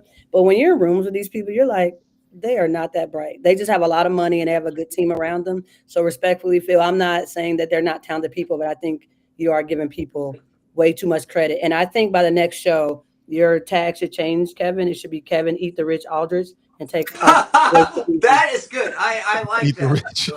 Hey, by the Brother way, let me. By the way, something she said, I'll tell you. I kind of got to know when he was alive, Carl Lindner. I mean, you know, I was always there, wanting my check, you know, for my campaign. It wasn't altruistic, to put it in Nathan's terms, but you know, Carl Lindner. The reason why he was super smart, but the fact is he was known for getting the best people around him. That itself is quite a skill, and believe me, he was the best at that. Man, listen, you give most people $100 million, $200 million. Every move they make is going to look real smart. No. He made his money himself. Nobody gave it to him. No, I'm not suggesting he did. I'm just saying. I ain't gonna say that. You know, yeah, absolutely. Because Donald Trump is a perfect example of somebody that you can give a whole lot of money, and they can take it and they can run a company into the ground. Yeah, but he's also the two-time president. And he just made $3 billion while in the White House. Well, he's the president that won not because he's so smart or not because of his millions. He won because, according to you all, because of racism and misogyny. But did he win? Okay, but that ain't got nothing to do with him having millions. That ain't got nothing to do with him having millions of dollars. It's got everything. You can't have it both ways. You can't say the man won because he was a millionaire and then say the only reason he won was because of racism and misogyny. No, absolutely. You gotta choose one. Yes, you know. You don't absolutely can. Because you absolutely can do that. You can do both because he had the money to put himself in a position to where he could do that. And that's the point I'm trying to make. If you give everybody in this audience $200 million, they're going to do something. Most of them are going to do something spectacular. They're going to look like geniuses because they've got the money to get the right people around them so they can just say yes or no. But I think I don't have to go to Harvard. I can hire everybody around me who went to Harvard. Finding the right people and surrounding yourself with the right people was easy, right? Y'all making this sound like it's a whole lot easier than it is. It is real easy. So let me ask you this. So did Kamala Harris have the right people around her? I think you talking about the person that lost? You talking about, okay, hold on. Yeah, I'm talking about Kamala Harris. I mean, she wasn't hurting for money. You're talking about inherited money, or are you talking about campaign donations? Because I'm talking about inherited money. Okay, that goes because the way Kevin took it, it's a different conversation. Well, I'm just talking about money in general, whether it's inherited. If you've got millions of dollars at your disposal, whether that's campaign funds or whether you inherited money from a company, if you've got millions of dollars at your disposal, what Nathan is saying is you should be able to surround yourself with the right people that you can't lose. You can do amazing things. And that's just not true. No, it's absolutely true. There's environment. Okay, so the reason those are two separate conversations is because Vice President Harris's campaign, that is not money that she inherited. And then there's a system in place and there's environmental factors. When you're talking about Trump and his inheritance and what he's done, you're also getting into extortion. You're getting into multiple chances. It's people giving him money because he's white. There's things that are other factors here that are not just giving me money and I'll make something of it. There's things that we have to take into consideration. So Kamala Harris in 107 days, because she had turned the campaign around. I don't know if anybody could have done that in 107 days. But are you talking about someone who was born wealthy, perpetually wealthy, keeps getting wealthy, bullying people, keep getting chances because he's white? These are two separate conversations. I agree. It is two separate conversations. Can you hear me now? Kevin loves these examples. Yes, sir. We can hear you, Brother Dre. Go ahead. Yeah. I wanted to chime in on the bunny guy. Bad Bunny, go right ahead. On the Bad Bunny. Let me say this, and I said it earlier about this being an art of war. Let me tell you something. Trump is setting the trap because he wants the Latino race to actually be there, so he can sit back and say we had the largest arrest People came in, we know, from all over the country. They do say crime rates extend and go up around the Super Bowl. So he's going to sit there and say, this is what I have done and what I've created. They setting a perfect trap to make sure they can get a large arrest, and what better platform than the Super Bowl. And then if he doesn't want to come in, then they're going to sit back and say, see, we gave an invitation and he denied it. So it's like damned if you do, damned if you don't. But in the meanwhile, you are totally in a position where he's going to do something massive and try to take the glory for it. So for me, it's a total setup either way. Well, I just want to say, excuse me, I just want to say the reason I have not and will not comment on the Bad Bunny issue is because, let's be honest, my musical taste has been roundly criticized on this show time after time. And I've had it. I'm not going to take it anymore. So I'm not saying anything about it. Phil, who's your favorite artist? Because I don't know what your musical taste are. Give me something. Well, when Taris was on, I did say Herman's Hermits, but that was kind of a joke. I like Bruce Springsteen, for example. I also like a lot of Christian music too. That's not terrible. You're not the most hit person I ever met, but that's not terrible.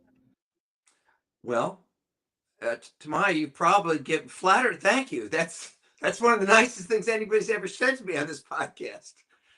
And what about the NFL? I mean, so the NFL understands this anti-immigrant environment that we're in right now, and yet they still invite Bad Bunny, someone who's known for speaking largely and performing largely in Spanish.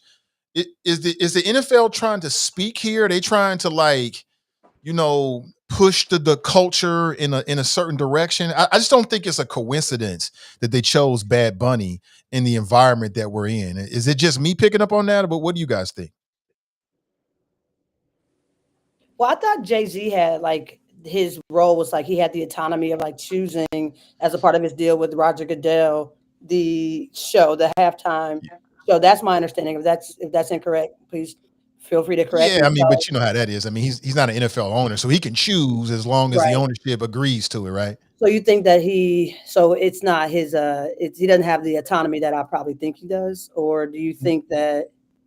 I mean, what are you going to say? Yeah, no, I don't think he has the autonomy. I don't think he has the. I think the NFL ownership has ultimate veto power over any decision he makes. Did the NFL play a game in Brazil last season and this season? So they recognize the expansion of the audience that they're trying to reach. So I think the owners are probably thinking financially that this is an expansion of the footprint of the NFL.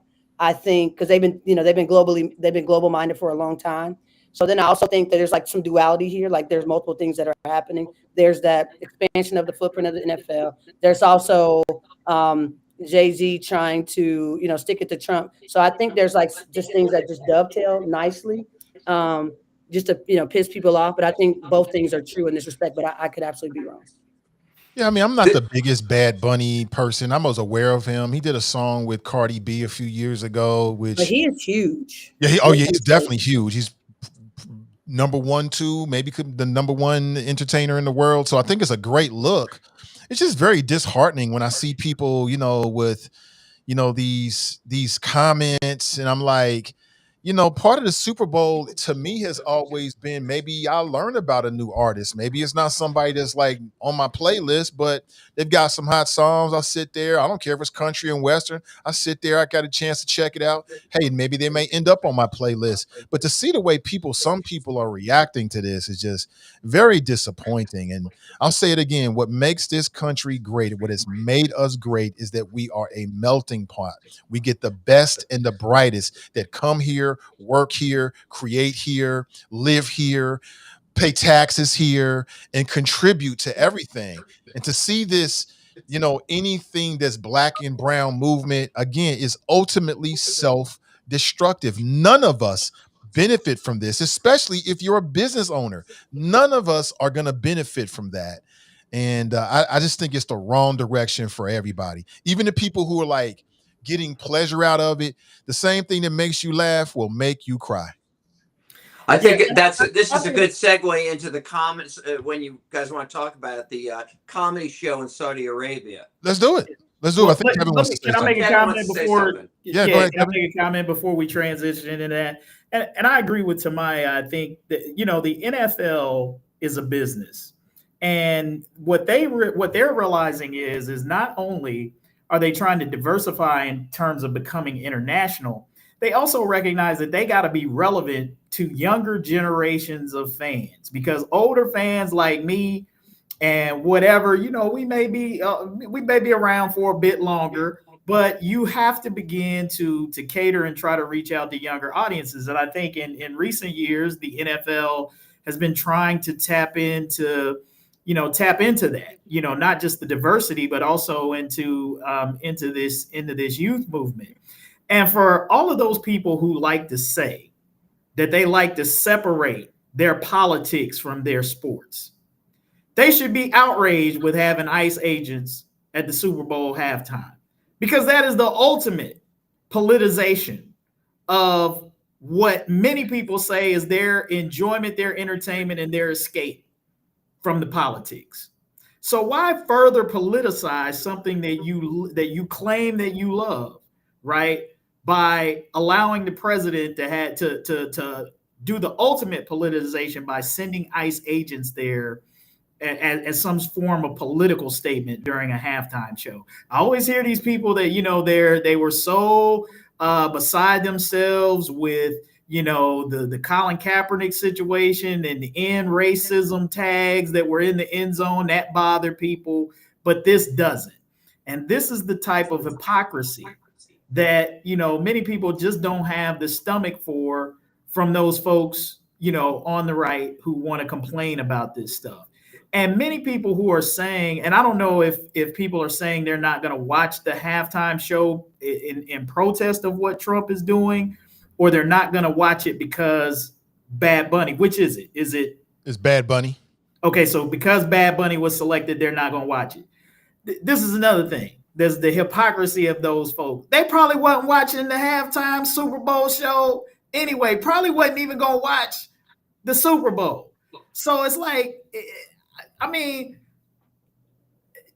I don't know. That's just frustrating. I think there's just a lot of fraudulency, just a lot of false outrage, and, you know, hypocrisy that goes on with this stuff. But we move on to the next topic. Yeah. So let's talk about it. So they've got something coming up called the Riyadh comedy special in Riyadh at the Boulevard City. And it's going to be taking place here on October the 9th. Looks like it's already been taking place, starting in September. And that's just a flyer and a list with the photographs of and a list of the comics who've been there. You got some big names there. I mean, some really big names: Bill Burr, Dave Chappelle, Kevin Hart, and a whole lot of folks who I just don't recognize, but I'm sure they're really good in their craft. But, you know, they've been taking criticism from even some comics saying, well, why would you go do that, considering that Saudi Arabia, you know, people don't have freedom of speech. Many years ago, there was a journalist by the name of Khashoggi who was, and people still believe that he was executed. He was unalived at the request of the ruler there, and MBS. And he was chopped up in pieces and put into chopped up in pieces and put into luggage. It was ordered by MBS because our intelligence services concluded that. So I don't think there's any dispute about that. That is accurate to my information as well. And I believe a journalist was just executed within the last 2 weeks who tweeted something that was criticizing the government, and he was executed. So people were like, wait a minute. No. You know, comics, you're always talking about freedom of speech. Why would you go over to Saudi Arabia? Now the comics are pushing back. They're saying like, well, wait a minute. They're just like us. Matter of fact, Exactly. that is an exact quote from one of the comics. He's like, wait a minute, you're talking about Saudi Arabia. You don't have freedom of speech here in the United States. Where do you guys fall on this? Is it wrong for American comics to go to a country that overtly suppresses free speech?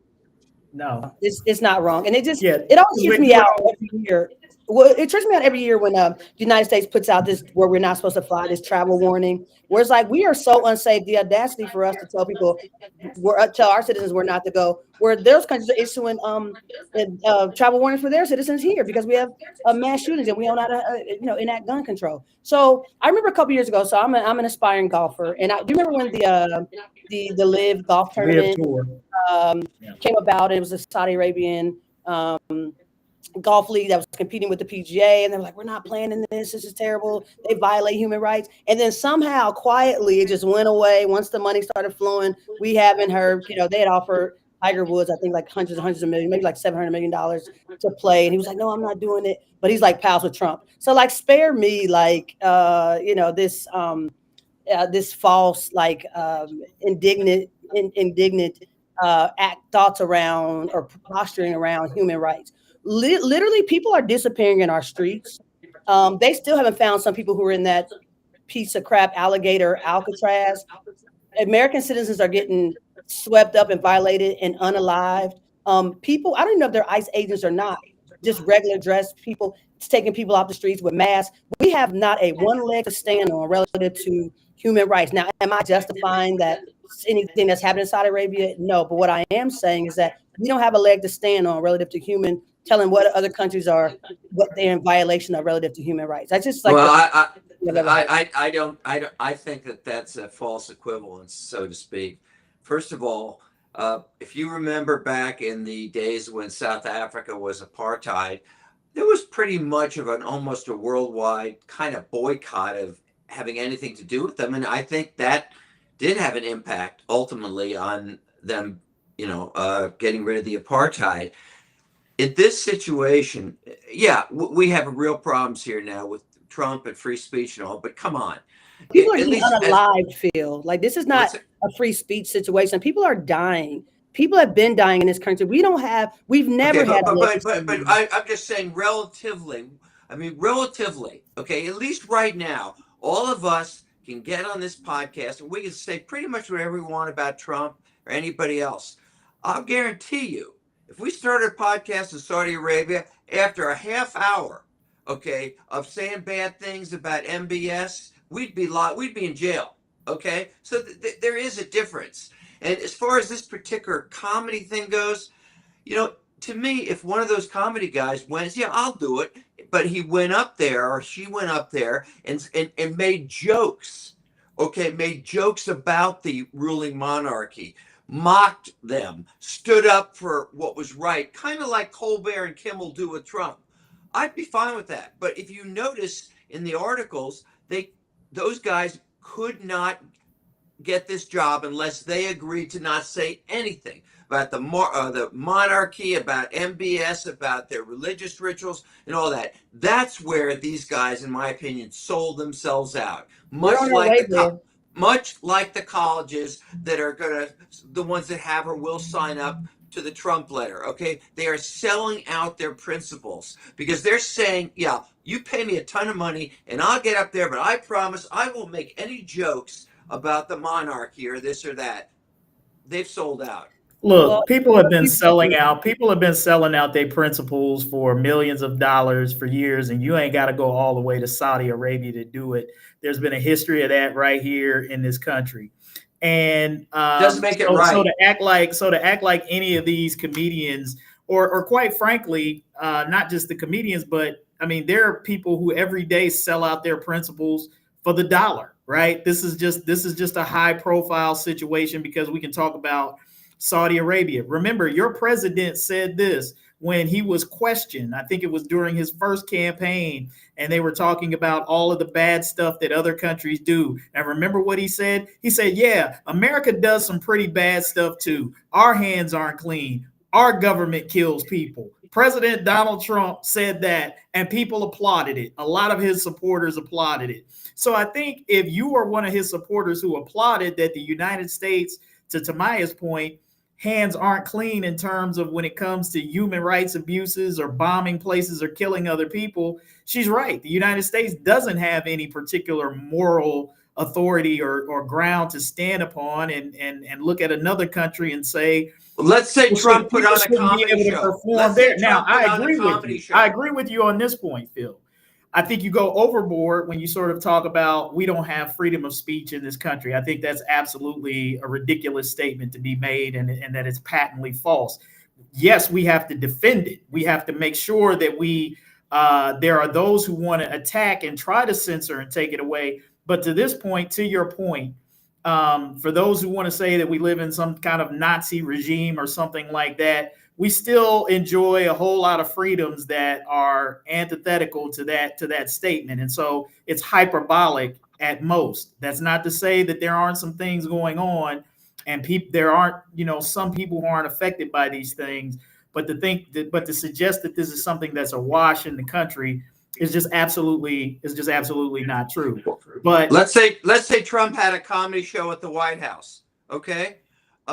Would we feel that a comedian, and let's say the rules are, hey, do your stuff, but you can't say anything bad about Donald Trump or about the Republican Party or whatever. And let's say somebody takes the money, they pay him big money. How would you guys feel about that? That's no different than, so a lot of people feel Snoop Dogg doing, Donald Trump's campaign event, right? Yeah, some people, sure. I doubt Donald Trump told him not to say anything bad, but that's implied in accepting the invitation, because Donald Trump is not going to invite somebody. He would never invite Jimmy Kimmel to do a show at the White House because he knows what Jimmy Kimmel does. But what Donald Trump will do is he'll hit up, and I don't want to misname anybody, but he'll hit up some of these struggling rappers who ain't had a hit in a minute and who need a bag, and will have them show up and perform for him and not say anything negative, even though previously they've made public statements negative about him. So are you agreeing with me that it's wrong for those guys to perform, in particular, if they agree not to say anything bad about the monarchy? No, it's a matter of what your principles are, right? And some people don't have any principles, or they will sell out their principles. Thus, we're talking about capitalism. Right? That word that you love, Phil, it's being a sellout is totally allowed in capitalism. You can be a sellout if you want and take the bag. It happens every day. That's the goal. I believe in acting principally. I use that against Nathan because he likes to kind of push it so far in terms of taking all the money from the billionaires. But I'm not 1,000% capitalistic, just so we know that. Yeah, you know what? This is an interesting topic. But because on one, you want to jump in, Tamaya, go right ahead. Just really quickly, we'll count like the Dixie Chicks. Do y'all remember how the Dixie Chicks, how big they were, and then they had spoken out against at the time Bush, and they're now I think they're called the Chicks, but they're not. They're like a fraction of the star that they once were. So we've done this in variations in this country, silence people, taking away their bag, ruin people's reputations. Like, as they tried to do Jimmy Kimmel, the only reason that didn't happen was because people pushed back. So the notion that, these folks, Kevin, I agree with you 1,000%. Trump knows what he's doing, who he invites to speak at his events. He browbeats people so that he knows they're not going to say anything bad about them. The folks the comedians in Saudi Arabia, those are not the same rules. However, the freedom or the lack of freedom to say those things are the same things that we're contending with in this country. We for so long, United States has pretended that we're like this shining, what they said, the city on the hill. Is that what they call it? What Bill Clinton's called us or whatever? But we're not. Yeah. And so the facade is getting, the curtain's getting pulled. The emperor has no clothes. And we have to realize this country is a piece of crap country, just like the other countries in this world. Like we act like we're, so we're last in education, but we're first locking people up. There's so many things that we're first in, but it's not the wrong things. So we're not the shining city on the hill that we think we are. And, but I think people have to realize that, and people are realizing that. And that's part of the reason. And I don't want to get to like deeper philosophical conversations about white people and their grasp on the people, but the reason why we are where we are is because white people realize this country is diversifying. We're not we can't talk about our history. We can't reveal the truth. Is like our worst enemy. Well, not mine. It's white people's worst enemy right now. And so all these conversations we're having, the common denominator is revealing the truth about who this country is historically and who they are now, and people don't like it. So David Cross, who was a comic, he set this all off. He wrote, he put something online and basically said that, quote, he was deeply disappointed in the whole thing, talking about American comics going over to the Saudi Arabia to be a part of the Riyadh Comedy Festival. He asked the question, how can any of us take you seriously again? And he basically said it was hypocrites because you over here talking about Donald Trump and free speech, but then you're going to go over there to a country where you know there is no free speech whatsoever. And it's hard to say he doesn't have a point. He absolutely has a point. He absolutely has a point. And Bill Burr, who I've had a lot of respect for because I respect his politics and his social commentary, he's a straight up hypocrite talking about they're just like us. Well, no, they're not just like us, but we might end up being like them and we don't want to. So my question is, if you're a comic, any one of these guys, and you're a pro free speech kind of person, how does you performing in Saudi Arabia move the needle in the right direction? You know, Bill Barr put out a statement talking about, well, it was a great time and, you know, I think it's going to lead to some positive changes. No, it's not.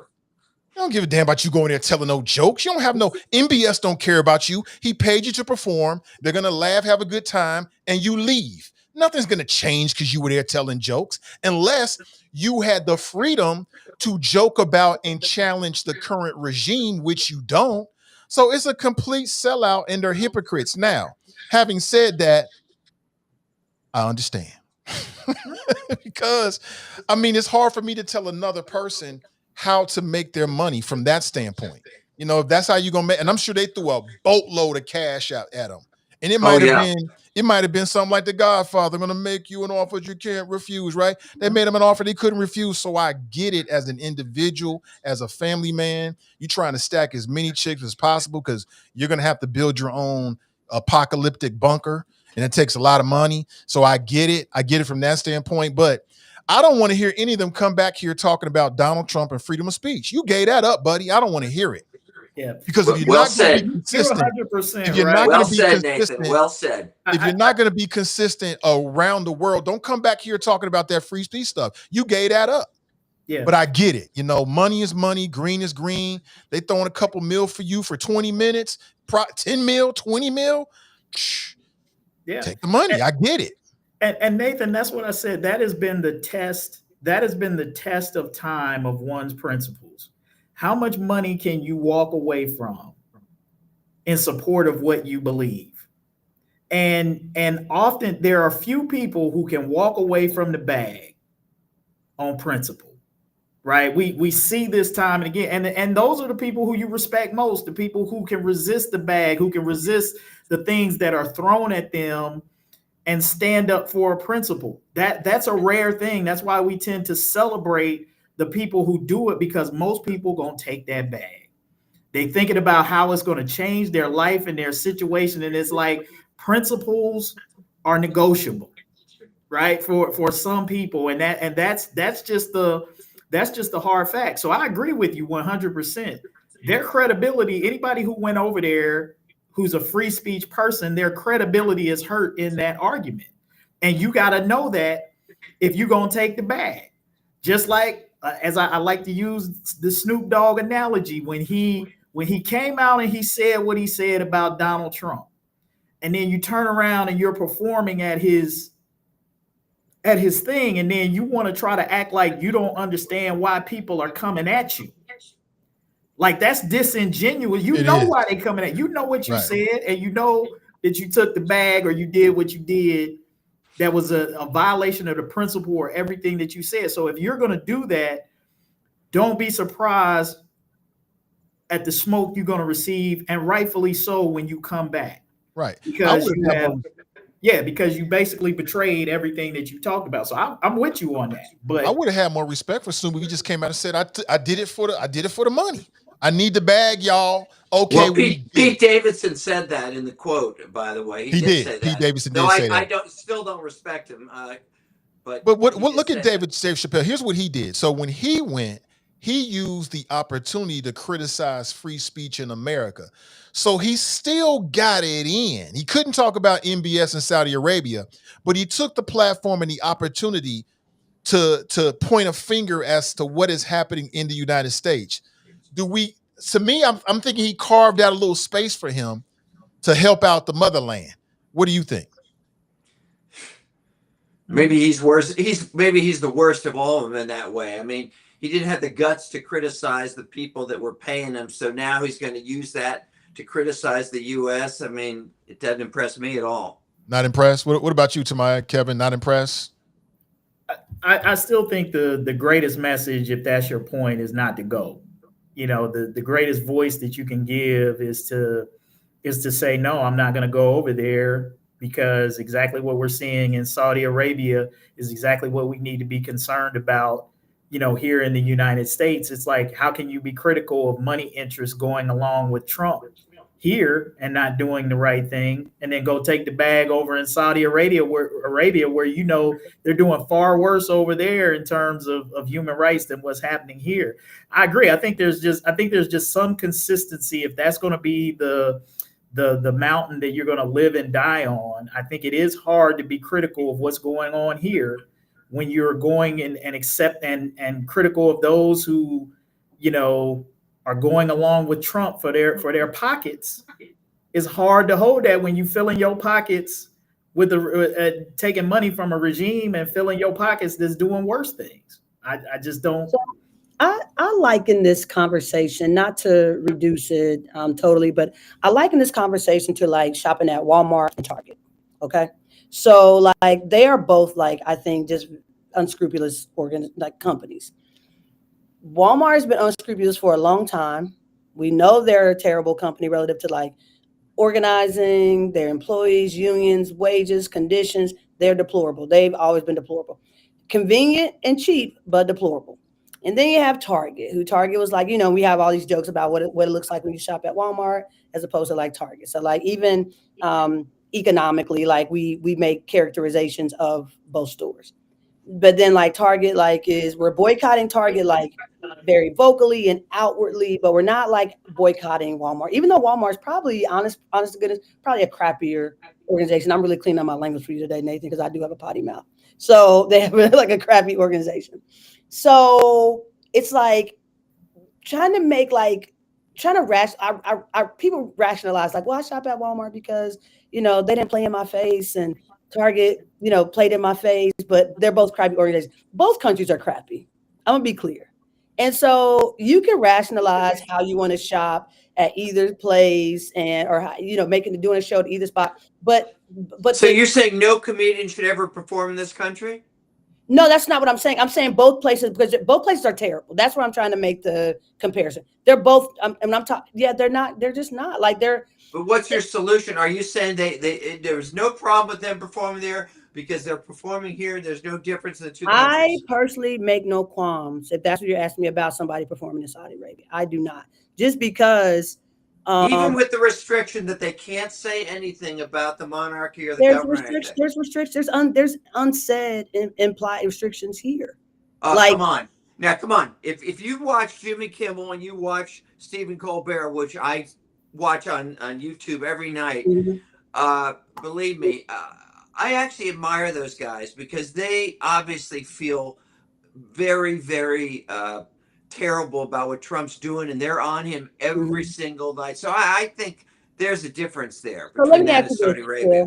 If Trump had his way, like if Trump was in office, the system of government was different and the regime had been in place a lot longer, and say we're 10 years, because I don't know if we're going to have a smooth transition, say we're 10 years into Trump, will there be the same freedoms in place?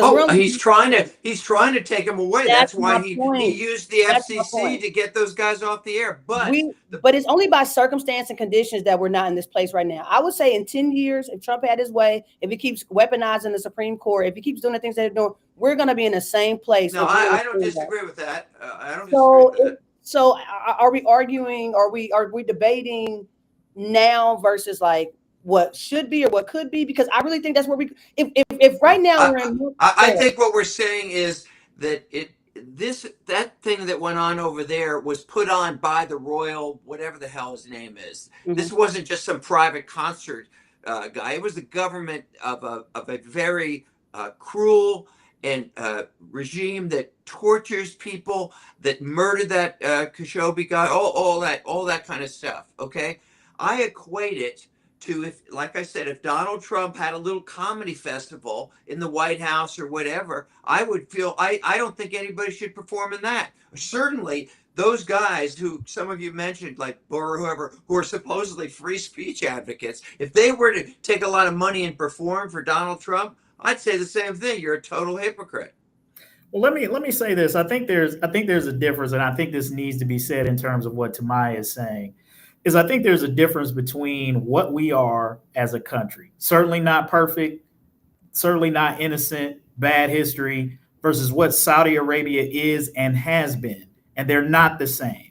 So I think to sort of say that the United States is no better than Saudi Arabia, I think is a gross oversimplification. Well, that's one because they have a few years head start, Kevin. I really feel like, but still, that matters. That matters. You're talking about what is versus what could be and hasn't gotten there yet. Look, this country has never made any mistake that this is a great experiment that is in the process of always trying to become a more perfect union. Yes, American sensibilities have always been very American centric in terms of we're better than everybody else, regardless of what the statistics say or regardless of the morality of our country with slavery. There's always been the hypocrisy that has existed with the United States of thinking perhaps that it's a little bit better than it actually is. But that doesn't mean that we're as bad as some of the more horrific places in the world. So I think that has to be said. Saying that we're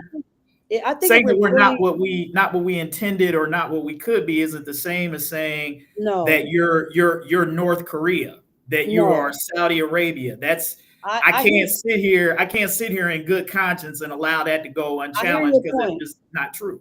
To your point, but if we understand the full atrocities of who this country has been to Black folk, this country ain't worth two damn dead flies. I'm gonna be honest with you. That's how I feel in my heart of hearts. I recognize this country. I don't put this country on a pedestal and say this country is better than any other country. I just won't. When I understand what has been done to my ancestors, the unspeakable has been done to my ancestors, I will not. And that's a hill I will die on. This country is no better than most countries in this world. And I don't care. I am an American. Yes, I was born here, but this country is trash. Pure simple. I think everybody says that to mine till they got to go live in a country that is trash. I think it's easy to take, and I'm not disagreeing. That's what they want us to believe. I'm not disagreeing about anything that you said about the historical abuse. But I always find it funny that people who are critical of this country do it from the comfort of this country versus actually having to live in some other places that are actually way worse than you. I didn't say this country was the worst, but this country ain't worth what we think it is because they have fed to us the images that they want us to see. And so there's so many more countries that are way better than we are, but they fed us and we've been fed propaganda since we were born about who this country is. And I have traveled the world. I'm a very well-traveled person. I told you my degree's in international business. I haven't lived in other places, but I studied abroad and I've seen the world. Just came back from Vietnam this summer. I have seen a lot of places. This country is not what we think it is. It is not who we make it out to be. And that's a hill I will die on. I don't think we're disagreeing on some of the points of what you're saying. Is America as good as we often like to believe it is? I agree with you on that point that we think more highly of ourselves in some areas than we probably should compared to other places in the world. But then again, we're also not some of these other countries that are far worse than the United States. And so, yes, I get it. Our people and our history, I'm 100% right there with you on that point. But I also think that I just have a hard time saying, and this is where you get this stuff from other people. It's like, well, if America is so bad, then move and leave to these better countries where you're at. That's why I say, like, not that we shouldn't be able to criticize and make things better, but there has to be a recognition that we continue to live here for a reason, right? If it's as trash as you say, and you've been as traveled, you could move to some of those better places that are not here. I'm thinking about it. Stay here for some reason. That there's some value here in the United States, that you see some value, that you sticking it out. Because if it wasn't that, you could live any other place that you I'm want thinking to. about it, and economically, I'm getting my legs up under me to do so. So I don't know what I'm going to do next, but because by virtue of me, it's like telling people of Katrina, move. Why don't you just go somewhere else? It's not as easy as picking up and I got that. I get that. But I hope maybe, but it's on the table for me for sure, because this country is, I didn't say it was the worst country in the world. Never let that come out of my mouth, but it's not we don't have a leg to stand on when it comes to trying to talk other people about what a democracy looks like.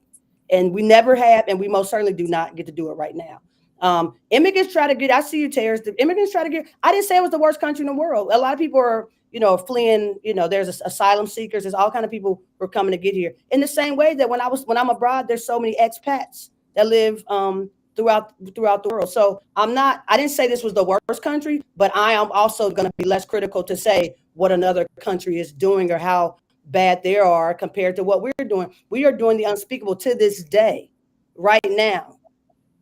It's not historically speaking. We're not talking about things that happened in 1700s, 1800s, although we could talk about that in the 60s. Where I'm also talking about the spectrum and the history of this country to this day has been atrocious. And they've taught us that where we've come from and the Africa and the other countries are bad and the other countries they're not, good countries, they're bad countries.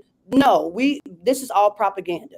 I'm not saying this is the worst, but this damn sure is not the best country in the world. That we've been taught this is the best country in the world. It is not. It is far from it, and I will not ever say that it is. And as a Black person, to quote James Baldwin, I reserve the right to always criticize this country because as Black people, we are the most patriotic people that this country's ever known. For us to endure the things that we've endured and still get up, and for you to say things that you say, you're a very patriotic man. I am not, but Black people in general are a very patriotic people. And this country, I will never agree with this country ever criticize another country for any lack of humanity, any lack of anything, lack of safety of any kind, because we cannot do that. We are literally, the people in Chicago last night, they were citizens. In the middle of the night, 1 o'clock in the morning, you are supposed to be able to rest at 1 o'clock in the morning after you worked all day. Some people are unclothed, they were naked, they had pajamas on, they were out in the street, zip tied together. For what reason? For what reason? Mm-hmm. You get what I'm saying? So I'm very passionate about this because I just feel like, and because I have seen the world, I'm criticizing this from a point of, I've been to Israel, I've been to Vietnam, I've been to Asia, I've been to Europe, I've been to these different places. And I'm telling you, we are not the best country in the world. Yeah. But you know what I think though, Tamaya, you can respond to this, is I think that, and what I was talking about was not to suggest that we shouldn't, complain or challenge or call America out and push for change. But I think the fact that you have served and have tried to serve and you have fought for, the rights and the downtrodden and different people in this country, which suggests to me that you believe on some level that there's something here of value that is worth trying to save or worth fighting for, even if that's only the people.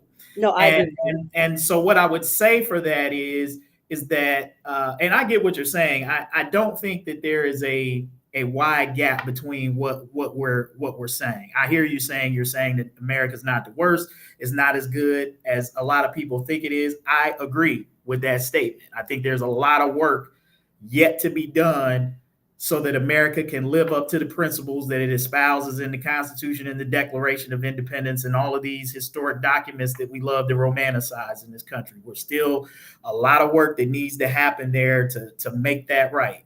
We're not in disagreement about that. And so I'll just leave it there. I think that we're kind of sort of saying the same thing, just different degrees to it. So agreed, for sure. Raven joined us. Hi. Did we lose Nathan? Where'd Nathan go? Did we lose the maybe we lost the Barbarian. Okay, well let me let me take up this mantle here. Raven, we've been discussing some comedians here who have gone overseas to Saudi Arabia and performed a show over there. A lot of them took the bag. And so we were having this conversation about whether or not that was a violation of their principles, because many of these same comedians have railed against Donald Trump, talked about free speech here in this country, yet they went to Saudi Arabia and did a show where they were essentially told by the government that, hey, you can perform as long as you don't say anything negative about us. And so they sort of swallowed the criticisms, did the show, and took the money. And so the question out there that we've been asking and sort of wrestling with is whether or not that would they sold out their principles. What do you think about that? I think that when it comes to celebrities and Hollywood in general, them quote unquote selling out is implied. Like it's a given. Like any celebrity that you know, whether they are somebody who you know totally stand behind when it comes to the way that they you know get behind a certain political view or whatever the case may be. At the end of the day, you got to know that Hollywood is a business, and so at the end of the day, these people know what they're doing. Like even the causes that they choose to stand behind typically have some benefit for them in some way. And I think that although it's easy to do because they are in the public eye and they are the people who are in front of us most often, and so we tend to cling to the opinions of those people, I think that you have to take all of that stuff, good or bad, with a grain of salt, because at the end of the day, it's all about whether or not the check gonna clear. And so you can't be too emotional about it. Like you can feel away, you can have your opinion, but you can't really become emotionally attached to the political views of a celebrity. Like I try my best not to do that personally, because I just know at the end of the day, you gonna say how you feel to a degree, but if the check gonna clear and it's a round enough number for you to kind of push that to the side to get to the bag, you gonna do that. And I have to expect that because that's what the industry that you're in does. That's what it produces. And so I think, yeah, y'all sold out. Y'all was just real vocal about how y'all felt about Jimmy Kimmel getting canceled for his use of free speech, and y'all was real, we stand with Jimmy Kimmel. But when it was time to go ahead and self-censor to go get a bag somewhere else, you didn't have no problem with that. So for me, it's just like, yes, you sold out, but also this is the business that you're in. You don't make money as a comedian by, not taking the opportunity to do so. Like especially with comedy, I think that the way that they make their money is very like from one gig to the next. So it ain't even really like, unless you got like a sitcom or something, or you got something in syndication, you not like, this is how I feed my family. So I can't really like judge you. I know what you're about. You're a celebrity. You're in Hollywood. This is what y'all do. Y'all gonna push something aside to go collect a check here and there, and then you gonna be quiet for a minute, wait a while till everybody forget, and then you gonna pop back out and people gonna love you again. That's just part of being in Hollywood. So while it is like annoying, I guess, because I thought you stood for something, you got to expect that kind of stuff. Yeah, I kind of agree with you. I think there's probably low risk in this, because I think the people who are fans of these comedians, even if you disagree, even if you think they sold out, you probably still gonna go see Dave Chappelle when he's here. People who like these comedians, they're still gonna support them. And so they may lose some people who might want to stand on principle, but I think by and large, they probably figure there's going to be little blowback. I think the other thing that you got to look at is a lot of entertainers do world tours, right? And they perform in these countries. Like I think like don't a lot of artists and stuff perform in China? I mean, China has, I think LeBron James, what was it, back in 2019, he kind of took some criticism because I think one of the NBA owners said something about, and I think there was an NBA game or something that was going on in China. And one of the owners made a comment about human rights abuses in China. And LeBron actually came out and was kind of like, hey, slow your roll on that, where it almost sounded like some of his comments were in defense of China. And LeBron took a lot of heat from that, from people saying who thought that LeBron was defending China and some of the practices that they were doing. So it's not uncommon for like these entertainers and athletes and stuff to wind up performing in countries that don't exactly exemplify the best of human rights compassion, I'll just say. There's at least one guy, his name is Shane Gills, and he rejected the money because he said he wanted to stand on principle. He felt some kind of way about it. So he said, nah, I ain't doing it. So, I mean, there are some examples of people that stand on business. I think you're right, though, Kevin. Like when Dave Chappelle comes to Cincinnati, the consumers are going to sell out because we want to be entertained. Like we're selling out for even less than he sold out. So who's the real sellout? Like they're selling out for greenbacks. We're going to sell out for the experience to spend our money just to watch them perform. Yeah. Right? Yeah. But there might be some people, there will be some people say, you know what? You know, you performed over there. I don't want to support you there anymore, but they're going to be in like the vast minority. Most people are going to be happy when their favorite comic comes close enough so they can spend their money to go see them because they want the experience and they don't really care. I mean, there's a line in it, but unfortunately, I don't think a lot of Americans really know enough or care enough about what happens in Saudi Arabia to even have an opinion about it. I think it's gonna sound like a bit of a reach, but it's like the first thing that comes to mind to me. Nobody agrees with the things that R. Kelly did.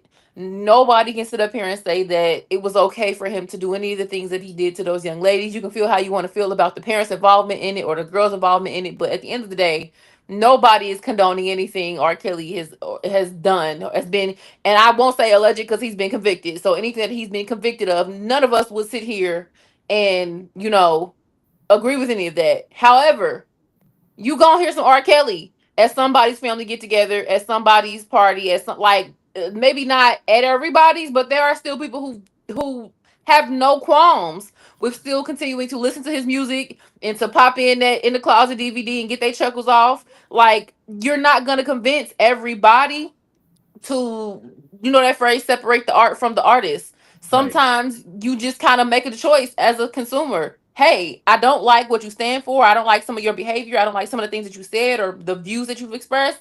But I really like what you do as an entertainer. And so I'm going to support that because that's your only value to me. I don't value your opinion. So I'm not going to take it. I'm not going to adopt that into anything that I think or I feel or how I behave. But I enjoy the your talent, the portion of you that I am willing to spend money on. That's all I really care about when it comes to you, because that's all you are to me. You are a source of entertainment. That's what I support and nothing else. And I think that for some people it's easier to make that line of separation, and for some people it's harder. And for me, if I can just be transparent, it goes from person to person. I'm not gonna lie. I have not actively listened to R. Kelly since all of that stuff went down. But that's not to say that if I'm riding in the car with somebody and that remix to Ignition come on, I'm gonna have to quietly, because like I'm gonna have to quietly because I miss it. But I'm not turning it on. I'm not gonna go to an R. Kelly concert. I'm not gonna spend my money to support that man. But I also don't judge my friend or whoever I'm with because they weren't able to make that same decision for themselves. I just move a little bit different. The same could be said for all of the old heads in R&B, the grandfathers in R&B. They was all sleeping with somebody's wife and smacking somebody up the head, but you can't convince nobody to turn off that what's his name, the guy who made the song about sleeping with his stepdaughter or something like that. I can't remember that man's name, but like, there are so many entertainers that have so much controversy attached to them that you can't convince people to no longer partake in their entertainment or their source of art or music or whatever the case may be.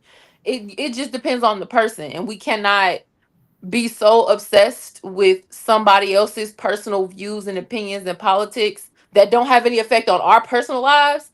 I can see if it's a politician who makes policy, that's different. I can see if it's somebody who has a direct effect on what affects you as a person, that's different. But somebody who really only job is to entertain me, I get to choose. I get, it's my prerogative whether or not I support them in whatever way I choose to. So like you said, Nate, if I really enjoy and there's some stuff that Dave Chappelle has said that I don't care for, but I do still genuinely enjoy Dave Chappelle because I think he's a funny dude. I'm not necessarily gonna watch if I know that he's about to go and do a set and talk crazy about trans people. I'm probably not gonna go see that show. But if I know that he's coming to Cincinnati and the material might be something that I think is funny or something like that, I might go see that show. Like, it just depends on the circumstance. It depends on the person, and we are allowed to like navigate that as we see fit. Raven, I'm laughing and I'm smiling, and I think Nathan had a look on his face because he was probably thinking the same thing I'm thinking. We had this similar conversation about R. Kelly a while ago, and Nathan stood 10 toes down on not listening to R. Kelly. I'm not mad at him. I'm not mad at him. He said, I think his words were somewhere along the line of he wasn't going to violate his principles because he needed to recall some feeling he had back when he was high school at some dance where he heard R. Kelly before. That ain't exact Nathan quote, but it was somewhere along it. Nathan, you correct me if I'm misrepresenting. But I think Nathan raised the interesting point, though, that is at the crux of kind of this struggle and maybe even a little bit of the hypocrisy, right? Is that can you be critical of them and what they did when if they come back, you're going to be the first one in line to get tickets to one of their shows? Mm. And sadly, real sellout. Even given what I said today in my criticism of them, Dave Chappelle is one of my favorites. Now, some of these other comedians who I don't care for, yeah, I'm not patronizing them. But if Dave Chappelle comes to Cincinnati, I gotta be true. I gotta be real. I'm probably going to get tickets to that show because I like Dave Chappelle. I want to be entertained. I went through the same thing with Colin Kaepernick years ago with the NFL. Anybody who knows me knows I'm a diehard Bengals fan, NFL. And when people were talking about boycotting the NFL and not watching games over Colin Kaepernick, it wasn't that I wasn't down for the cause, because believe me that I am. But when it came too expensive, to turning off my game, too expensive. I didn't do it. I ain't gonna even lie. I ain't gonna even sit here and try to act like shame on you, Kevin. Try to act like I was down with the people who cut off. I was not. Shame on you for that. Huh? Shame on you for that. Yeah, I do. I feel a certain type of way about it. I do. I believe me, I do. And that's what's gonna kill this country. Not you. I'm just saying not you, but what I'm not saying you, but it's all of us, because I feel you the same way. I'm back watching the NFL as well. But that's what's gonna kill the country, is at the end of the day, we care more about ourselves and our own comfort than anything else. And that's why what we seeing happen right now is I unfortunately think is going to win, because at the end of the day, we all self-motivated. We don't care about the neighbor. We care about our own self.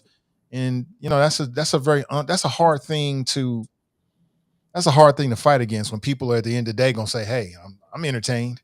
That's why Colin Kaepernick didn't win, because if most people had turned the TV off, the NFL would have bent the knee, but they didn't. So, it fell back on Colin Kaepernick. But, Raven, dang, I wish we would have got you on early. We're about to close up here. And I know you're busy and doing your thing. So the business comes first. I understand. So, but I appreciate everybody. We had a guest. We weren't able to connect with them. I'm glad I didn't announce it. Perhaps we can catch up another day. But thanks to Phil, Sexy Phil. Thanks to Brother Dre. And thanks to Tamaya Dennard. Thanks to Kevin. And thanks to Raven as well. And thanks to all of you. Really appreciate you as well. Thanks for spending some time on a Friday. I mean, you could be anywhere on the World Wide Web, but you was here with us for a few hours or a couple of minutes, whatever it is. Please take a second to like and share. We're on Facebook and YouTube. Hot Mic Podcast on YouTube. Hot Mic Podcast HQ on YouTube. Hot Mic Podcast on Facebook. And, take care of yourselves. It's a lot of stress out there these days. To me, staying healthy is a revolutionary act in these days and times. So be a revolutionary for your own health. Take care of yourself. And we're planning to be back with you on Tuesday. All right. Thank you so much, everybody. Have a great Friday and a great weekend.